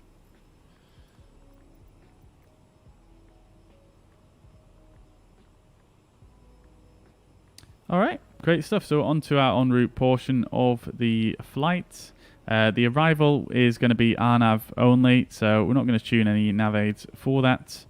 And we'll tune the VOR that we need for the final approach when we get a bit closer.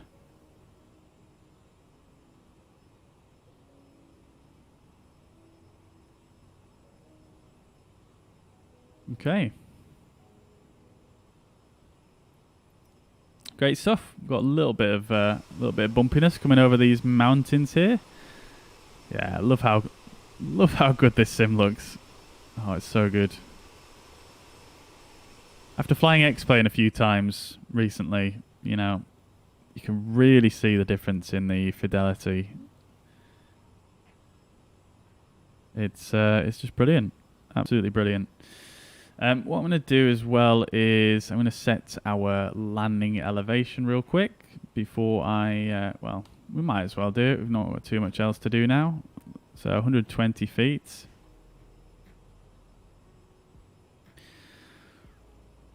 So there we go. We're getting to a point now where it is climbing extremely slowly. You can see the vertical speed is sort of really struggling now. And this turbulence is not helping either. It seems to be sort of really knocking it off a bit. Got some nice contrails behind us. Beautiful. Apparently other aircraft will make contrails as well in the sky now, but I'm still yet to see that, unfortunately. I've seen some good screenshots of it, but I'm still yet to see that. But we are climbing just very, very slowly here.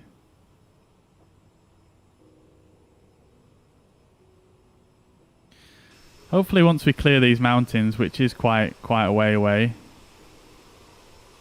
we will start to, we'll have a bit more of a consistent climb rate, hopefully.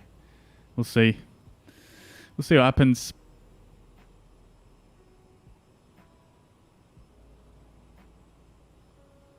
All right, what a nice departure. Very nice indeed. I hate to keep saying this, but if you guys are watching on YouTube, would really appreciate the thumbs up, like rating if you are enjoying the content. Really does help the channel. Same on Facebook as well, you guys. Feel free to hit the reaction if you're enjoying the stream.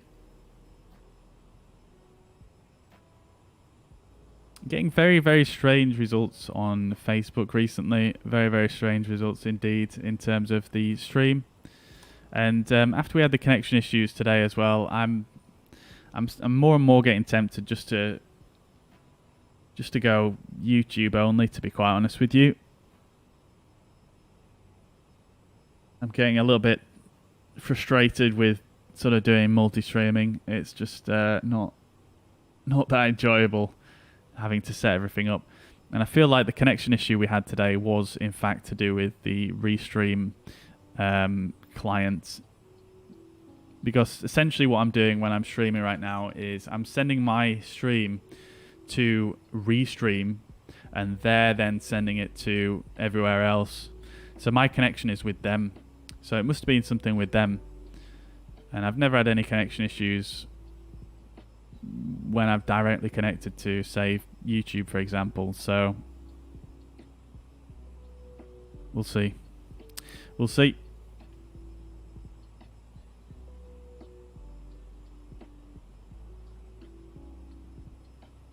Alright, we are really struggling to climb here.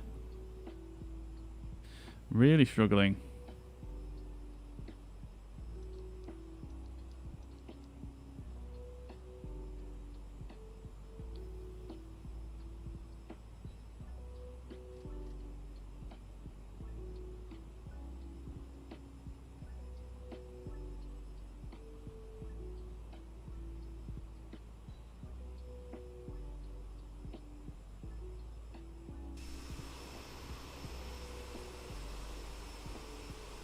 I don't think we're going to get any higher than this, to be quite honest.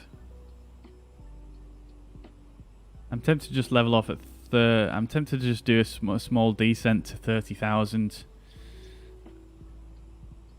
Let's do that. Let's set our selected altitude to 30,000. There we go. I'm going to just reduce the throttle vertical speed. I'm just going to put in 200 feet per minute. Nice and gentle. So the passengers don't even know.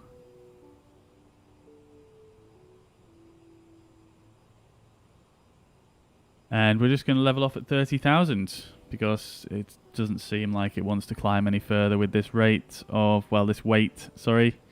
So yeah, that's what we're going to do. All right, great stuff. Odin, thank you very much for the sub on YouTube. Much appreciated. Thank you very much, dude. Welcome to the channel. Hope you're doing well. And welcome, welcome, welcome. Thank you. It's very rare you see that subscription notification pop up because not everybody has their privacy so that you actually see them pop up. Yeah, if anyone else subscribes, obviously, to the channel and it doesn't pop up on screen, that's why. But I appreciate you nevertheless. We're on the road to 1,000 subscribers on YouTube. Not too far away now. Only about what? I can't remember. I think we have about 70 to go last time I checked, something like that.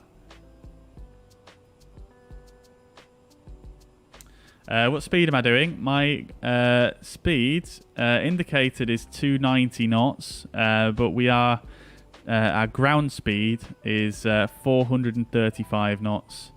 True airspeed is 472 knots.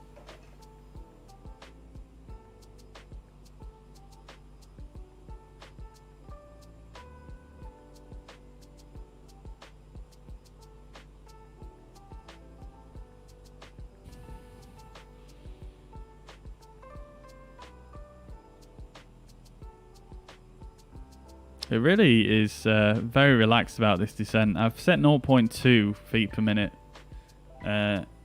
Sorry, 200 feet per minute, but it's it's going like 0.1, 0.2, 0.3, and then back to 0. These mountains are just really not helping things.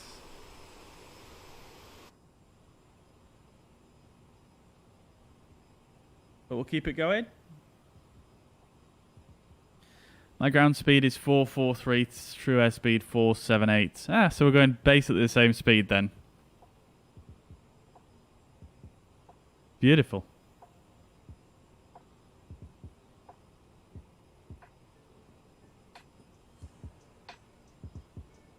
Oh, Jack, I don't know if you're still watching. I missed your messages earlier on, didn't I? Oh, I missed a few messages, didn't I? Oh my god, I'm so sorry, guys. Let's see. So, Manacle said... Sorry, it wasn't Manacle. Acer said it was at the gates, buttered it, and then crashed the desktop. Oh, that's super, super annoying, dude. I really feel your pain on that one. Flight Aviation tuned in as well. Got a new profile picture. I can't see your profile picture, I'm afraid.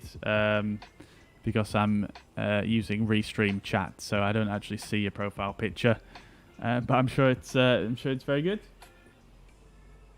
Jack also said I had similar issues flying into Hanover the other night. Being new to CRJ, I couldn't sort it out and basically had to give up with that. That's unfortunate, Jack.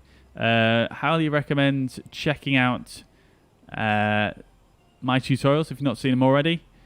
We did a full flight on a live stream the other day where we went through everything and we did a full tutorial. I think you were actually in the chat then, but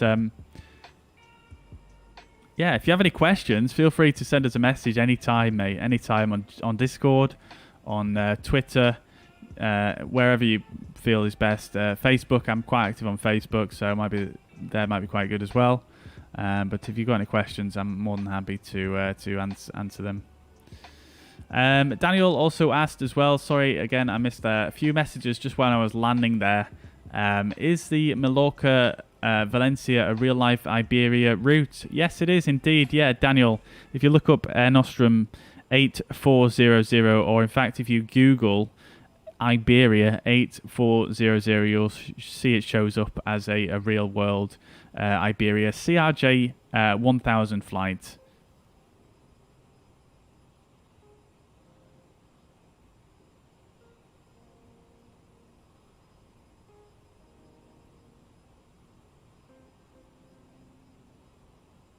I've always struggled with the CRJ at altitudes over 30,000 feet. Yeah, I definitely have on some occasions. I think it does vary depending on your weight and the wind, etc. Yeah, it's not really a high altitude aircraft, to be honest. Especially if you've got a lot of weight in. Obviously, it's a regional aircraft, and I think generally what happens is I think SimBrief just gives you a bit of a high cruise altitude than perhaps what is realistic for the aircraft. I think maybe the performance data is I mean, it's one of two things really, isn't it? It's either the CRJ, the Aerosoft CRJ is not necessarily matching up that well with the real world performance figures, or the SimBrief profile for the Aerosoft CRJ is not that realistic, and it's not matching up obviously with the real aircraft and with the CRJ. So yeah, it's obviously one of two things, but yeah, I think what I might do in the future is I might just add an offset onto the cruise altitude for the SimBrief profile, so it just doesn't give me it as high. I've noticed that even on short legs, it tends to give you quite a high cruise altitude. So yeah, alt cap. In fact, we could even go to flightaware.com. Let's go to Iberia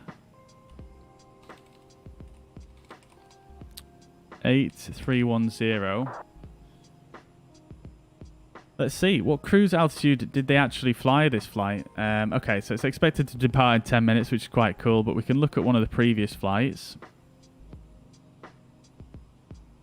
And we should be able to see where they cruised at. So they actually cruised at... Oh, they did actually cruise at 32,000 feet. That's interesting.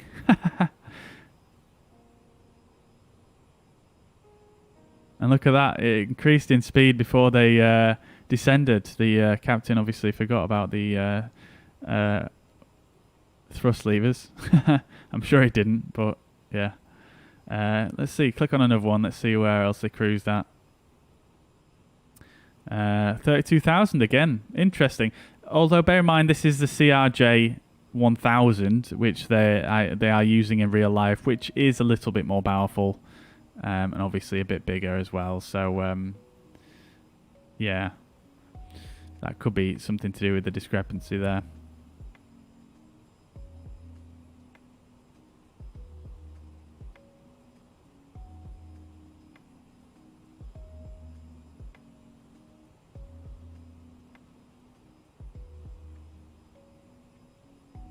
Okay.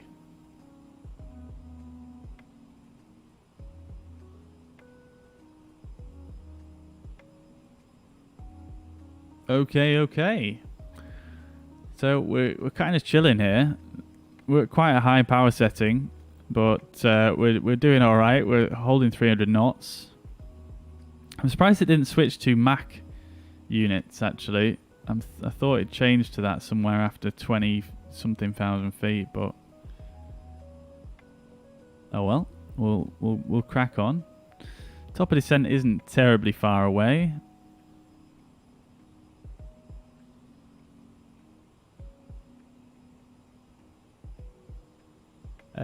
Right then. I'm gonna go grab a glass of water, guys, and I'll be back with you in just a couple of minutes.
All right, guys, we are back. I'm just eating an ice cream, so I'm gonna leave the camera off for a minute so you guys don't have to watch me stuff in my face. But I do love the frame rate in the CRJ. It feels so silky smooth.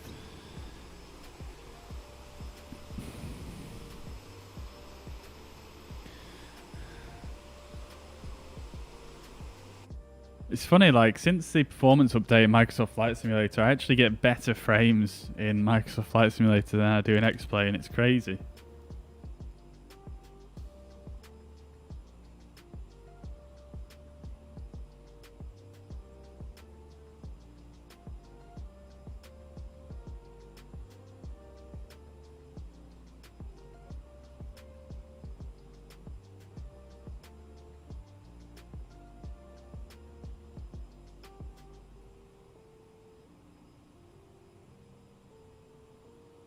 Got about 70 miles to our top of descent here.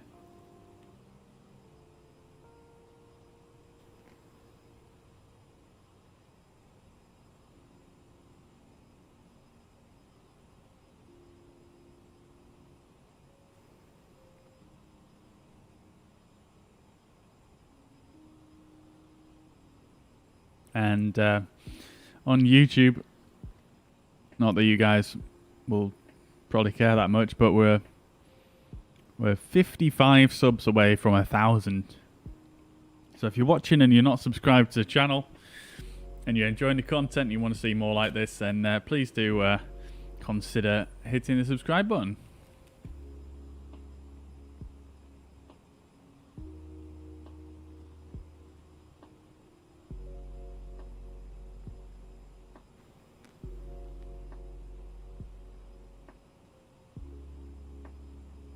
Odin asks, how did you configure the throttle to start the engine without having to use the mouse to unlock the throttle / clicking the red buttons on the throttle? So basically I used an application called X's and O's, which is here.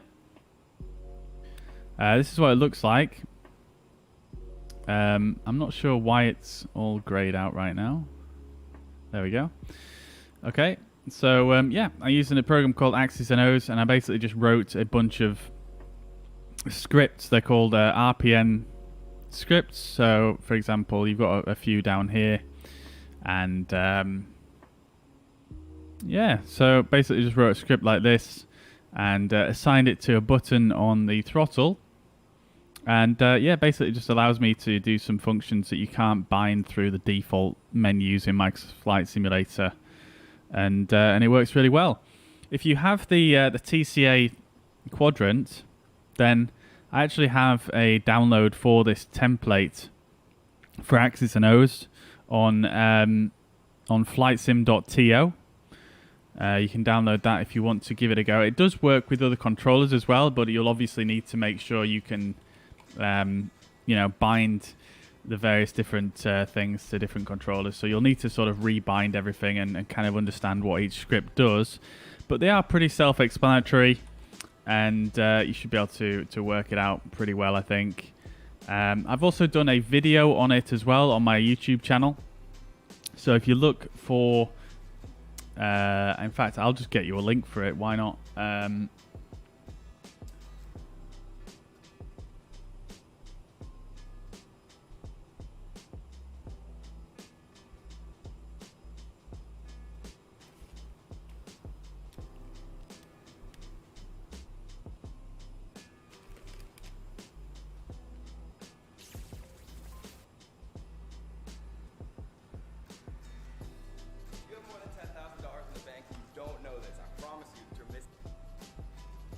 Right, there we go. Here is the link to the YouTube video.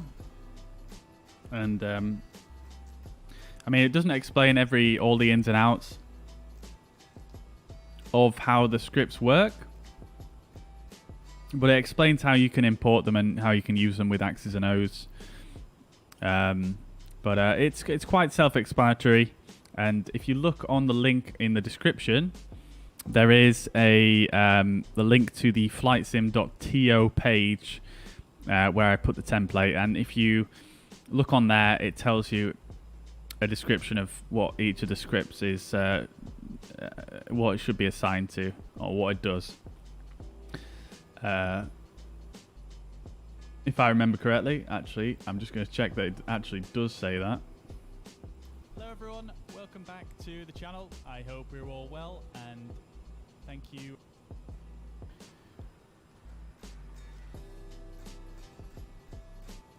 So it says what... oh yeah.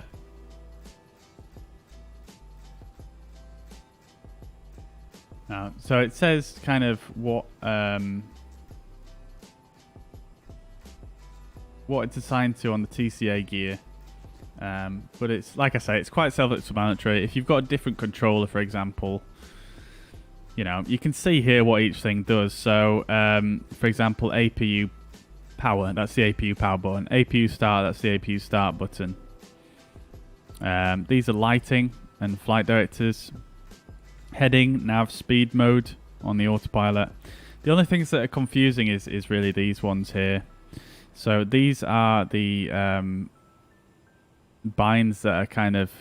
So on my throttle I have a virtual button, and basically what this script is doing is it's waiting for an input on those buttons, on the virtual button, and then it will move the throttle lever from the cutoff to the idle position.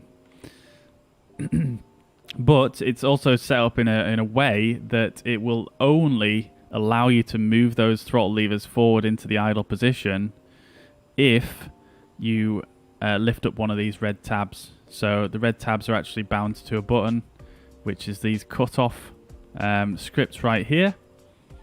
And then I also had to... Oh no, that's just the reverse thrust reverser switches. But yeah, so that script is basically it's not going to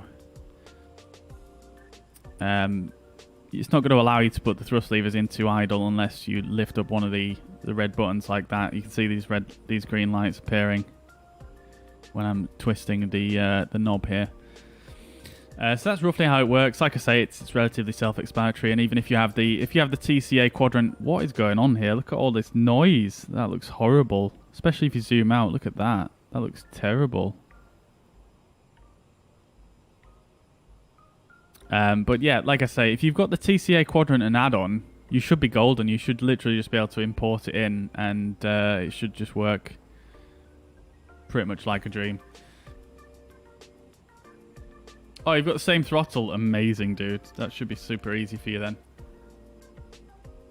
You can even get a trial of Axis and O's as well, which I put a link to on the video. So if you want to just try it before you buy it.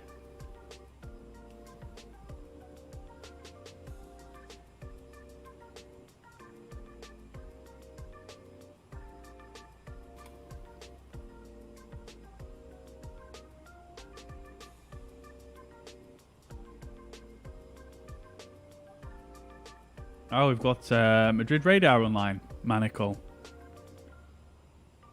Awesome, dude. Let's get in touch with him.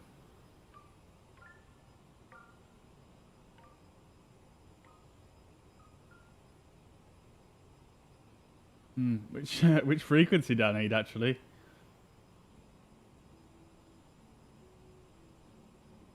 Oh, okay. LECM 133750.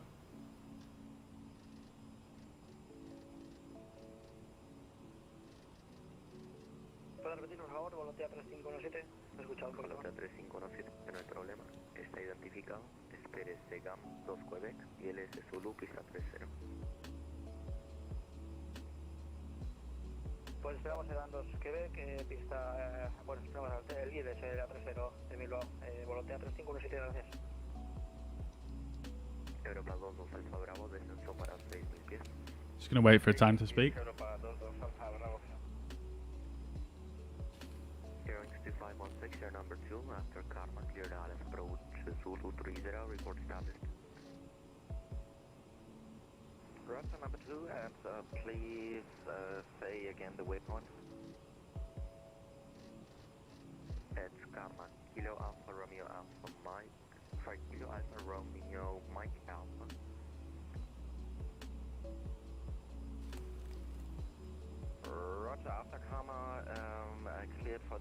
Zulu 30, oil holdings 2516. Happy day. 78 Delta Romeo with you passing 9000 for 13,000. 78 Delta Romeo identified, climb flight level 380. On flight level 380, Ryanair 70 Delta Romeo. Airings to Victor Romeo, descend altitude 6000 feet, QNH1022. Descend 6000, QNH1022, your holdings to Victor Romeo. 8 Johnson 556 Mike, flight level 380. I'm just waiting for time to speak. Thompson 856 Mike, I have no flight time from you, please refile. 856 Mike, I refied.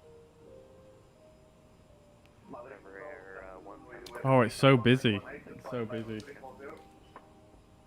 Climbing to flight level 380, I think that was from, yeah, 170. Okay, thank you.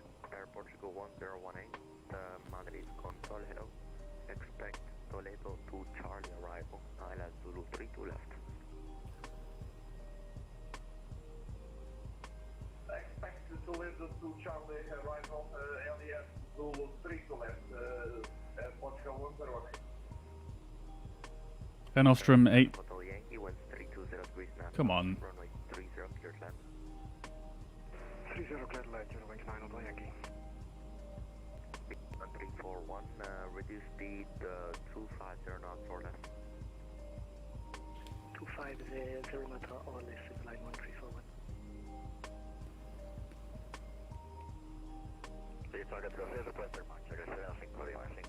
That was my time to speak, but I had my mouth full of ice cream.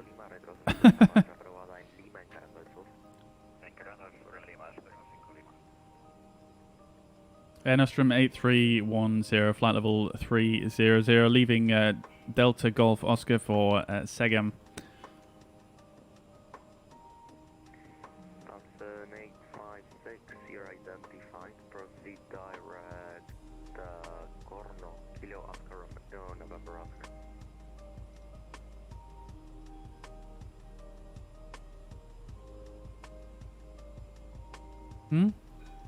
That can't be for me, right?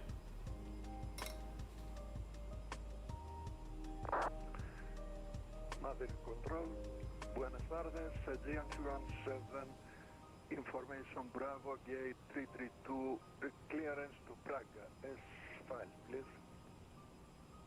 Agent 31. I'm getting super high on my descent here now. This is actually getting a little bit triggering. To Romeo, runway 36 right. Initial climb 13,000 feet, squawk 4411. Thank you very much. Spinner to Romeo, active runway 36 right.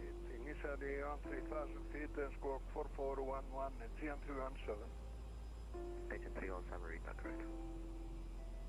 Air Nostrum 8310, flight level 300, DGO 1 Quebec arrival.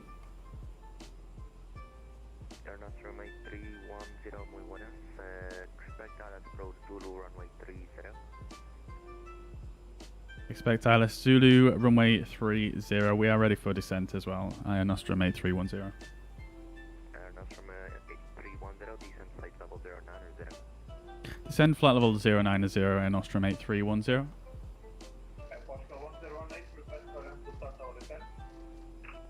Okay, there we go. We got there in the end. Fantastic. Let's get the throttles down to idle. We're probably going to need quite a high rate of descent here to get down on to our vertical profile. We are going to go for... He's given us the ILS Zulu, but I will request the VOR shortly. Volotea 3517 para el descenso a nivel de vuelo 100 y notifique la próxima vez, por favor. Para 100, le hemos pedido antes autorización, pero bueno, no pasa nada. Gracias. Volotea 3517.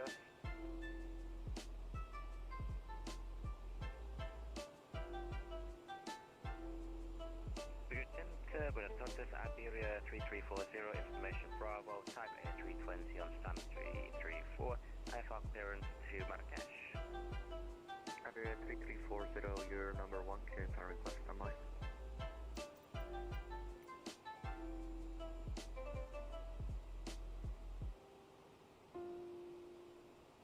Airwings 2516, reduce minimum approach speed, you're actually disregard. Okay then. So we've just left the Domingo de VOR. And we're inbound to Segam. We need to be there above flight level 100, which shouldn't be an issue now. And then we're going to fly in to Lecto. And then out to Karma.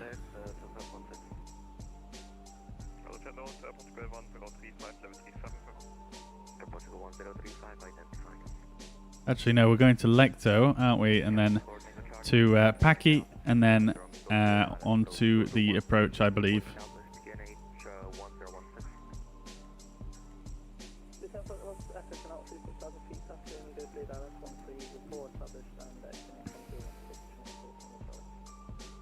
Iberia 3340, no delays, ready to copy. Ready to copy, Iberia 3340.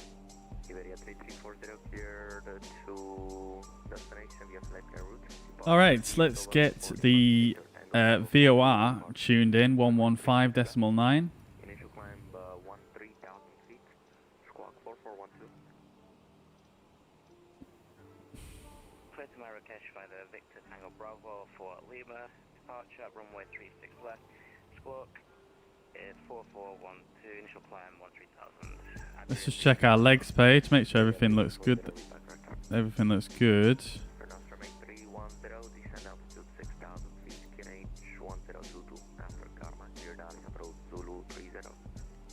Descend 6,000 feet. Could I request the VOR approach for runway? Runway 30. Air Nostrum 8310.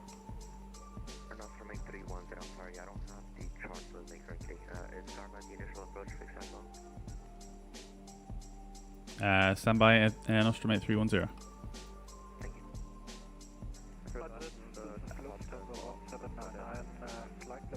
It's not, no. Okay, we'll just have to go with. We'll just have to go with the ILS.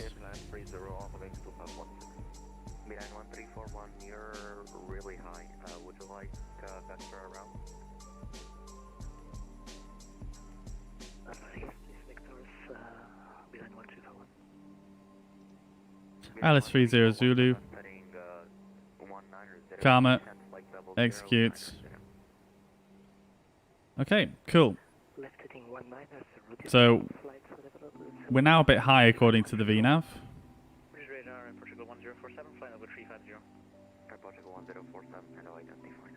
So let's reduce that rate of descent.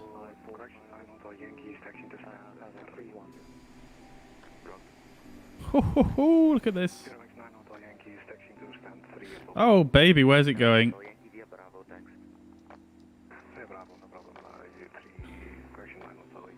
Oh, it was going all the way back to DGO. Wow, okay.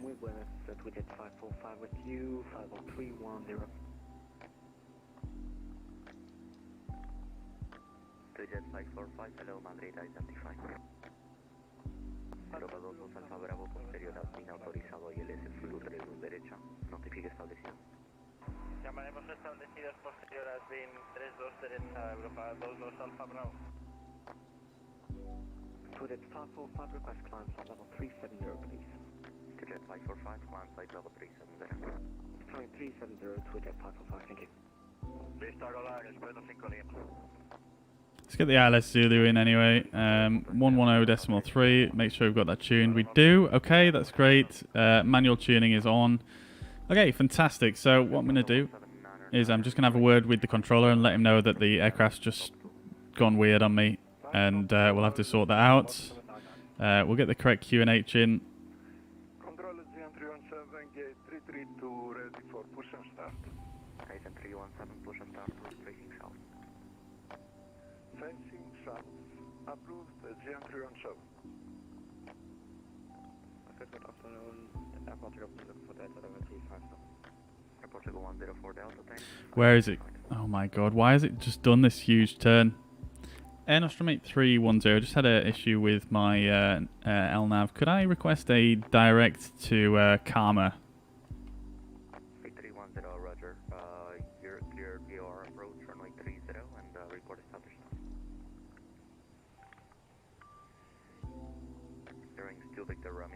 fuck's sake, Karma's behind me. I didn't mean to do that.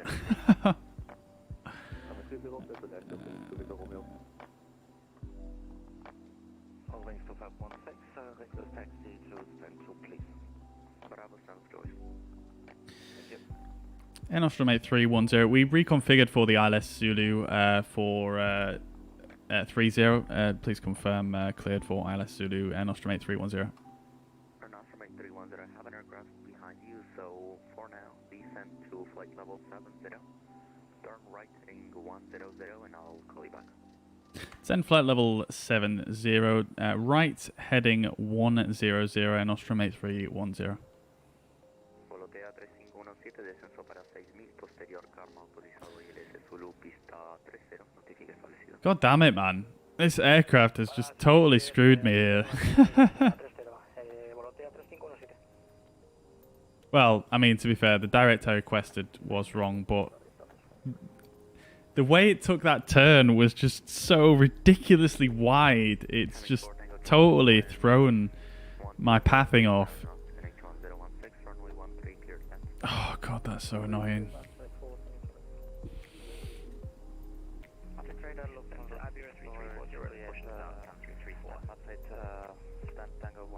I think I'm gonna shelve this aircraft for a bit. I'm not gonna lie. As much as I like it, I just think, I don't know. It is a bit frustrating sometimes.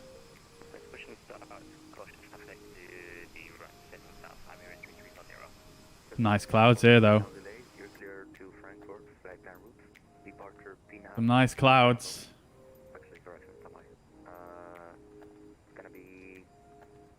Got this aircraft behind us. Is this? It's not Acer, is it? Who's behind us?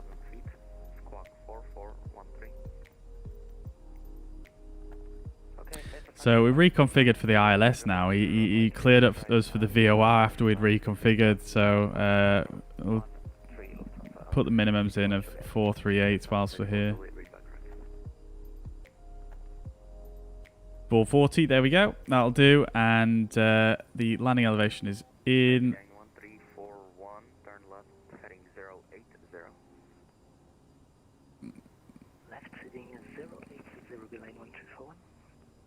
He's going to sequence us behind this other aircraft here.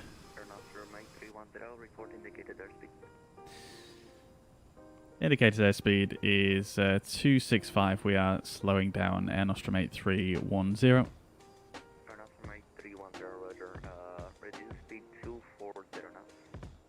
Reduce 240 knots, Air Nostrum 8310. Behind 1341, turn left heading 070. Reduce speed 250 knots. Left heading 070, behind 1341, speed is 240. The flyback approach bug, not seen that for a while. Yeah, it's weird. I thought that only affected default aircraft, to be honest with you.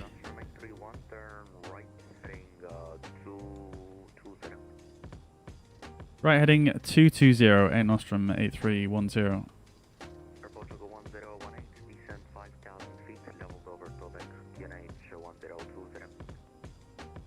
Alright, I'm going to put my nav source to lock 1 now because we are on vectors.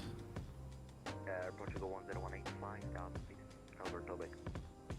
5,000 feet, I repeat, 5,000 feet. Just bought this plane off the MSFF Marketplace, crashed the desktop every time I download and install, I'm lost. That's an interesting one. Do you have anything else installed? Any other add-ons from the Marketplace? Anything installed in the community folder?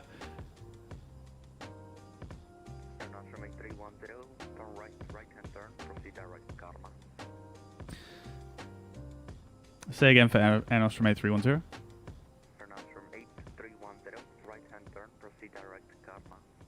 Right and turn direct Karma, Air Nostrum 8310. Okay, we're going Karma now. Beeline 1341, descent flight level 70. I'm descending flight level 70. So we'll put nav source back to FMS1. We'll go to nav modes. And we're going right turn to Karma. That's looking good. Great stuff.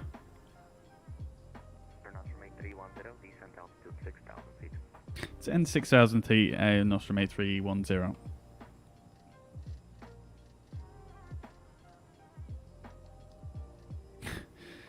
Bit of a mess, this approach, hasn't it been? Making the controller work, though. Gotta love it. Alright, let's get those reversers armed anyway now. And see, this cloud coming through the mountains and stuff is absolutely incredible, though. It's very distracting. Performance, we'll set our landing speeds. We'll leave our final landing speed in here for now. So, descent checklist. Landing elevation is set. Fuel is checked. TCAS set. Radar is on. CAS is checked. Landing data is set and approach briefing is complete. Oh, we're going too quick again. He's going to get annoyed. Let's get the speed brakes out so we can slow down nice and quick. Alright, so we've got alt cap at 6,000. This is a stunning approach, isn't it? Love it.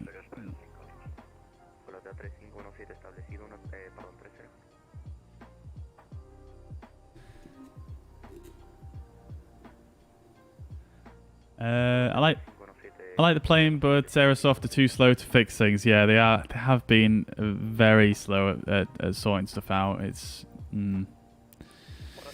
Alright, so our platform altitude is 4,400 for this ILS, so we can expect more descent fairly soon. Karma is our initial fix here, which is at 24 miles out. So we probably won't get any more descent just for a little while here.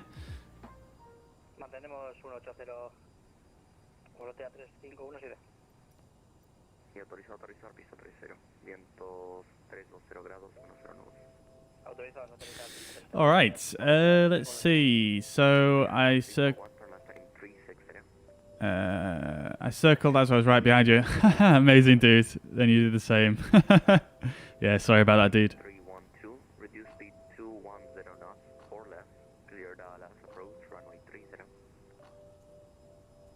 Is that for me? Please say it wasn't for me.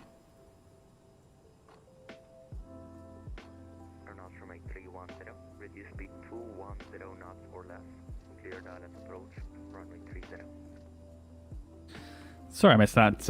Reduce speed 210, cleared Alice approach, runway 30, Alice Zulu, Nostrum 8310. Ah, he's nice controller, he's not getting annoyed. Alright, so we're cleared for the ILS. Okay, so I'm actually going to go to heading, switch nav source to the green needles, and I'm going to click nav. So we've got lock 1. We're turning on to the localizer now as we're cleared for the approach. We could use approach mode actually, to be fair. So we've got lock 1, glide slope is armed.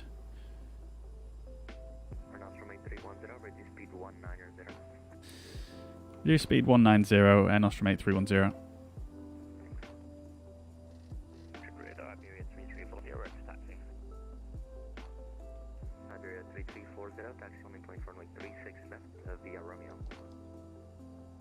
Okay, we've got our lights on.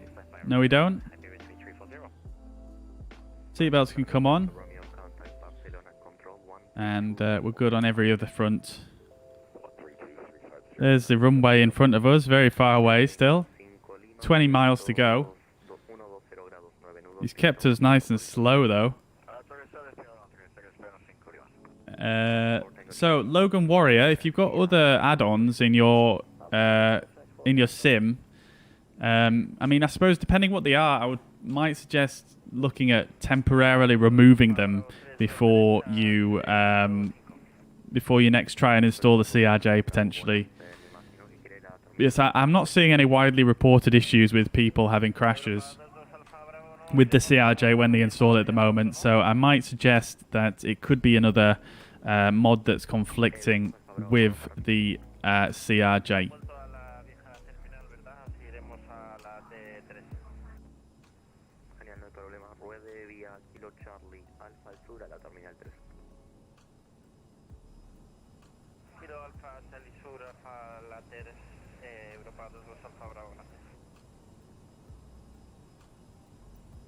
Portugal 1018, 5,000 feet after Dobex, clear Dallas approach, runway Alright, so we're actually about to get glide slope capture now. Let's go for flaps 1. We have got a very long final though, 16 miles, so we don't need to worry too much about getting immediately configured. We'll go to flaps 8 anyway.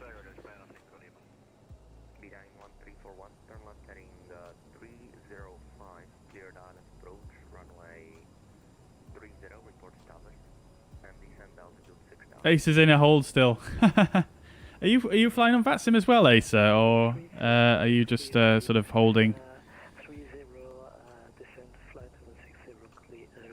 Holding behind me. Thank you very much, and you can start reducing as well to 200 knots. 200 knots, beeline 1341. Nostrum 8314, establish ILS Zulu, runway 30. Nostrum 8310, continue approach, traffic on a 4-mile final 30, 8320. Roger, continue approach Air Nostrum 8310. We've got an A320 in front of us. I don't see that on the TCAS, interestingly enough. 317. Can you make a right-hand turn, and right again, then right again to turn around and go on my... No worries at all, Mariner. I'll catch you again soon, mate. I'll no doubt speak to you probably later on. Take it easy, brother. Have a good evening. No, I'm just polite. Fair play, Asa. You're too nice. You're too nice, brother.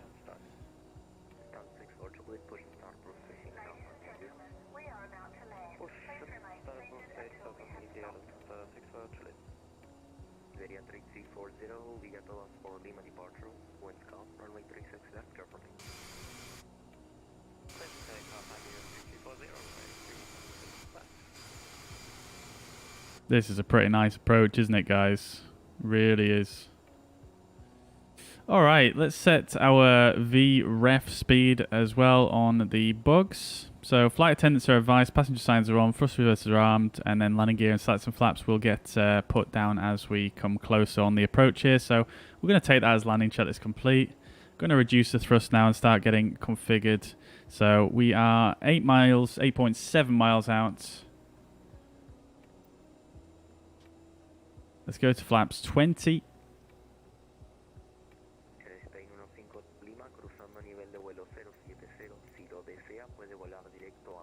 This is actually a 3.4 degree glide slope. I didn't actually realize. I wondered why we weren't slowing down that easy.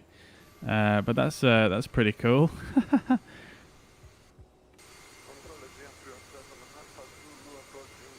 Let's go for flaps 30.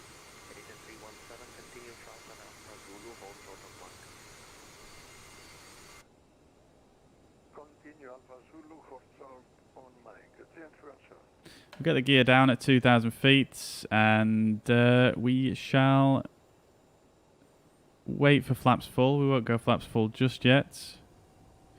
We are visual, so stabilized approach criteria is 500 feet AGL, so we're chilling.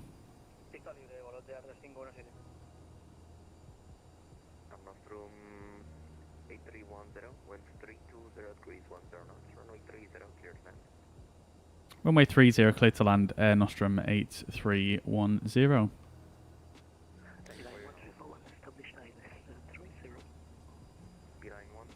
It's really quite busy here at the moment, isn't it? We've got someone behind me as well.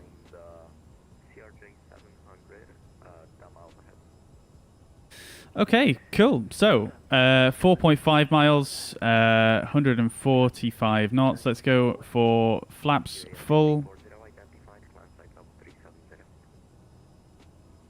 So the aircraft is ballooning now quite a lot because of the flaps 45.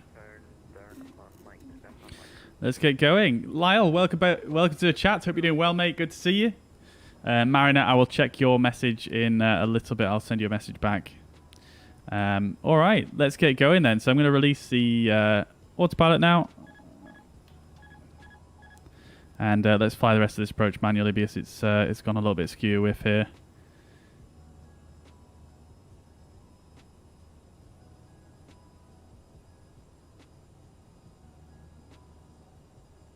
Let's turn the flight directors off.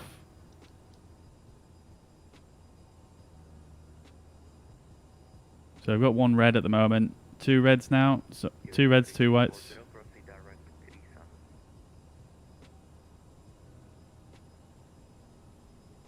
Just going to try and hold this attitude. Slight nose down, which is about normal for the CRJ. We're a little bit high now.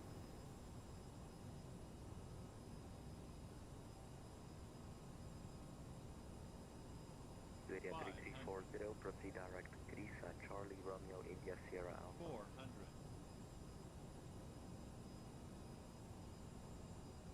Reducing throttle so we can get to that VREF speed as we pass the checkerboard. 1018, winds calm, runway 32 left, clear to land. Minimums continue.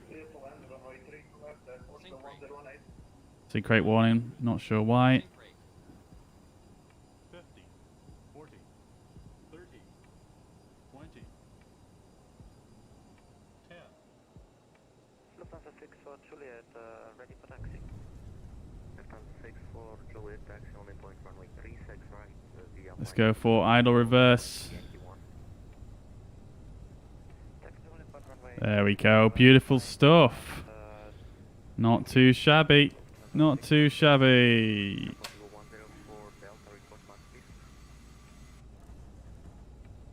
Let's see if we can vacate here.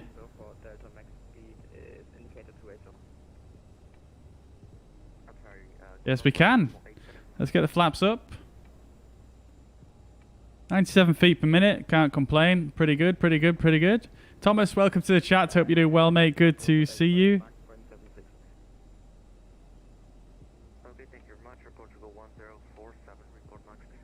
Okay, great stuff. Let's get the landing lights off and the strobe lights off.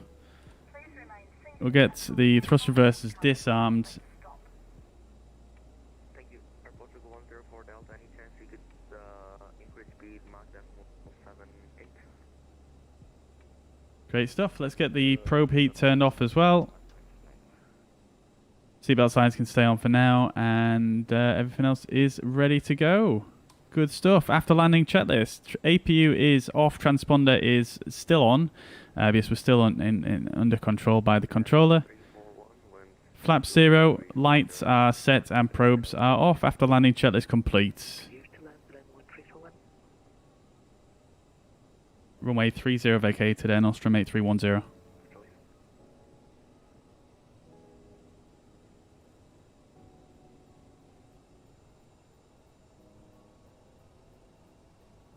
Thank you very much, Ramsey. Welcome, by the way. Welcome. Hope you're doing well, mate.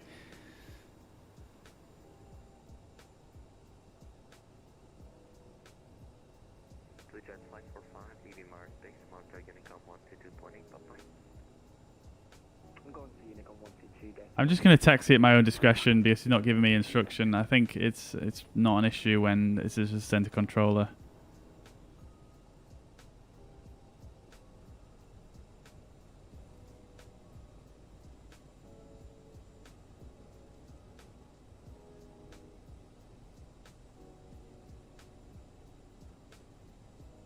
All right, we're at Bilbao, LEBB, Ramsey. Thomas, welcome to the chat. Hope you're doing well, mate. Good to see you. Good to see you. Lyle says, love to get started with simulator. Yeah, mate, just get into it. Do it, mate. Do it, mate.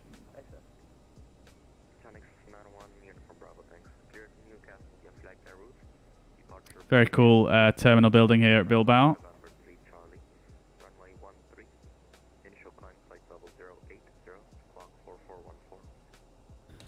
Okie dokie, I guess this is Manacle right here. Give Manacle a wave. Wave to him on YouTube.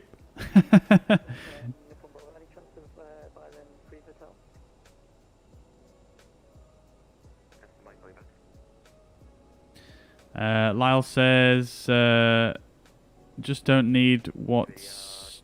Just don't know what I need and where to find out. Well, I mean... I would just start with the simulator, mate. I would just start with the simulator. I am just going to disconnect from VATSIM, to be honest. Because this guy's not controlling me anymore, and and it's just getting in the way at this point.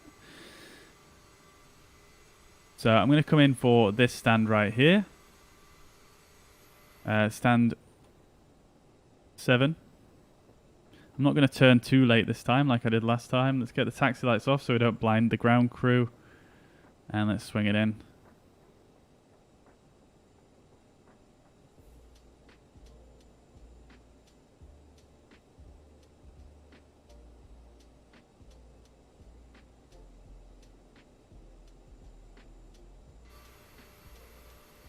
Not a terrible lineup, but not the greatest. I don't think I'm fully straight. No, I'm not really fully straight, but fuck it, it's fine. We'll shut down the left engine. Disarm the nose wheel steering. Let's go to the aircraft page. We'll get the wheel chocks in and the ground power connected. We'll open both of the doors, and we'll turn the seatbelt signs off. AC power is now available. We'll turn off the packs and the fuel pumps. We'll shut down the right engine as well.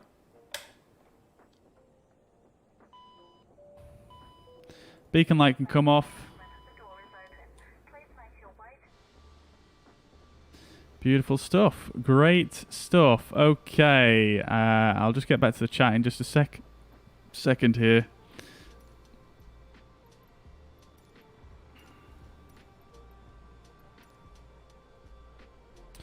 Okie dokie, fantastic. There we go, guys. Parking checklist, or shutdown checklist, should I say. Parking brake is on, seatbelts are off, thrust levers are shut off, anti-ice is off, fuel pumps are off, beacon is off, and nose wheel steering is off. Shutdown checklist complete.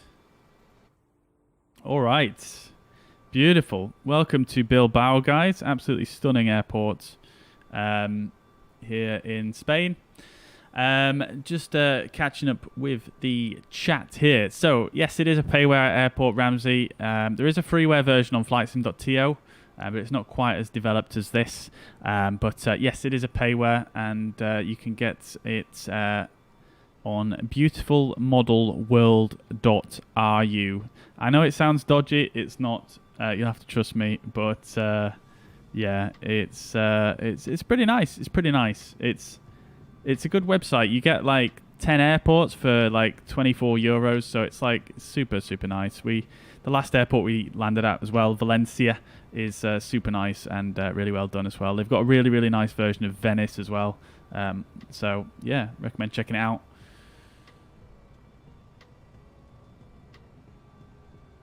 So Lyle says, just don't know what I need or where to find out. So yeah, Lyle, where I would just start, like I would just pick a simulator and start with that, and then you can sort of choose from there, you know, what you want, what you're gonna do.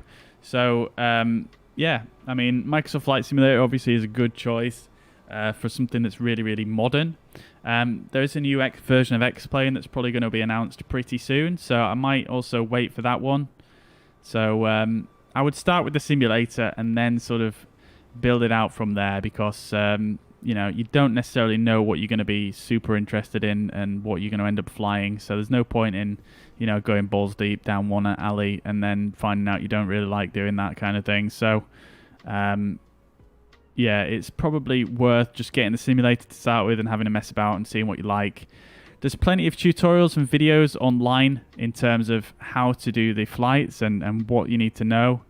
Microsoft Flight Simulator actually has some pretty good tutorials built into it as well, which you could check out. They helped me quite a lot when I started getting into this. So yeah, there's a few options, but I would, like I say, I would just start with the simulator and then take it from there. There is a lot to it, but you know, you can take it step by step. You know, that's what I did, and get into it gradually.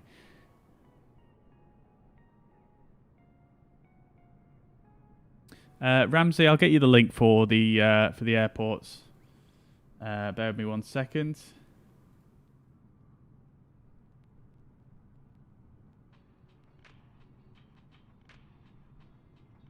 Good to land ASAP. Nice, dude. How was your landing?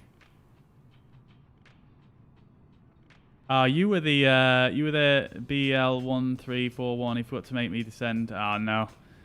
No, that's the worst. Generally, if they don't give me descent clearance when I need it, I just ask, say, ready for descent.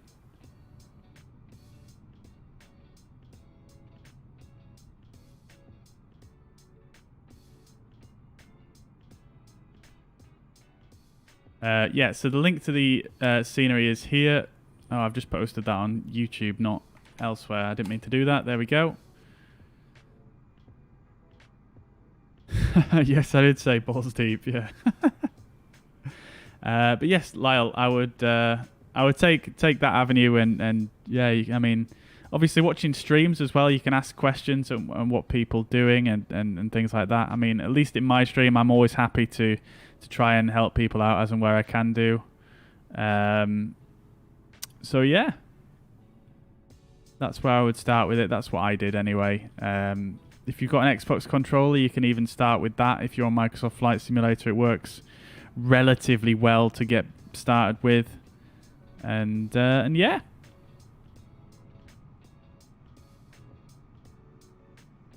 Wasn't possible to talk to too many people. You've just got to butt in. If you can't speak to someone, you've just got to go for it. I find sometimes you can wait forever, and you've just got to start. As soon as someone finishes speaking, you've got to push the talk immediately, and hope you get through first before someone else, because they'll do the same to you. That's the thing. So you might as well. But yeah, it is a pretty nice scenery, this. It's not quite as nice as Valencia, I don't think, in terms of the texturing and modelling, but generally it is very, very nicely done. Obviously, you've got that Bilbao sign over there. You've got the custom jetways here. You've got a bit of an interior going on. You've got transparent glass that you can see outside from the inside, which is surprisingly something that's quite rare. Obviously, you've got all these this clutter down here. The ground markings are very, very good on the main apron here, but I find some of the ground markings on the outside, taxiways and things like that, like here, these ground markings are a bit not that great. They're probably ripped straight off the satellite imagery, and the ground text are a little bit iffy in some places, like here. But other than that, it is a stunning airport and absolutely incredible approach down the valley there. So, I mean, definitely is a nice one. And yeah, I mean, if you have a look on that website as well, there's like 20 different airports you can get for the same, under the same, fee basically. So, even if you just use 2 of these airports regularly, then you've basically paid less than what you would do for any other Payware airport basically. So it's worth it, I think. Like I say, the Valencia is really nice. The Venice is really nice. So yeah, you can't really go too wrong, to be honest, even if you just use those 3 and this one obviously. So yeah. Right then, let's get things set up. Things shut down. If you enjoyed the stream today, make sure you do hit the thumbs up button on your respective platform, whether that's YouTube or Facebook. I'd really appreciate that. But let's start getting things shut down now. So we'll get the hydraulics off. No smoking signs off.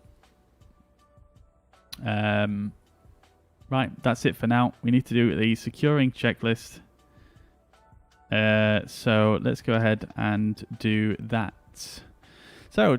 Terminating checklist. Okay, so chocks are in, brakes are off, IRS is off, emergency lights are off, anti-ice is off, hydraulic pumps are off, external lights are off, APU is off, battery master we can now turn off as well, and it's just going to freeze for a second. Oh man, I thought you were going to fly somewhere else. No, I'm afraid not, dude. We've done a couple of flights already today, so yeah, that's going to be it, I'm afraid. Sorry about that, dude. It is a really nice approach, isn't it, Acer? Really, really nice. And I always pick the best airports, do I, Ramsey? Thank you very much, dude. I mean, I'm not going to lie, I didn't realise the approach to this airport was that nice before I chose it. So I'm not going to take credit for that, but nevertheless. Nevertheless, it was a stunning approach.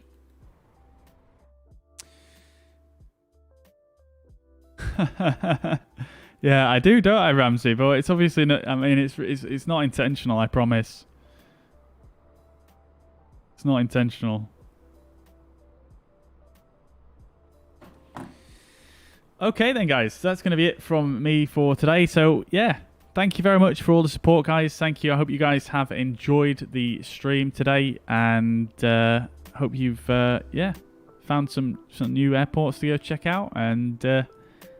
Enjoyed yourselves. Thank you very much for leaving a like rating or a thumbs up or whatever you've left, any kind of support, any new follows, subscriptions, likes, reactions, anything at all. I really appreciate any of the support there, guys. So I really appreciate that. Thank you very much if you've done anything like that today. If you haven't already and you enjoyed the content, then do feel free to do so. But nevertheless, I hope you guys have a fantastic Sunday. Thank you very much for tuning in, and I'll see you in the next stream. I'm not sure when that will be yet because I've got a few things on next week. But if you just stay tuned to my Facebook and my YouTube channel, I will always post a scheduled stream on there when I do know when I'm going to go live. So hopefully I'll catch you in one of those this week, and enjoy the rest of your Sunday. Thank you very much for tuning in, and I'll catch you in the next one. Bye for now.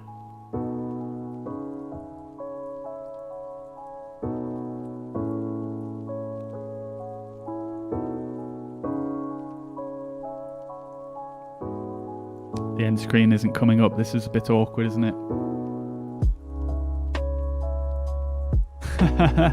There we go. Don't know what happened there. Anyways, thank you very much, guys. Asa, take it easy, brother. Thanks for flying along. Same to you, Manacle. Thanks for flying along, dude. And I'll catch you in the next one. Ramsey, thanks very much for tuning in as always and for your continued support.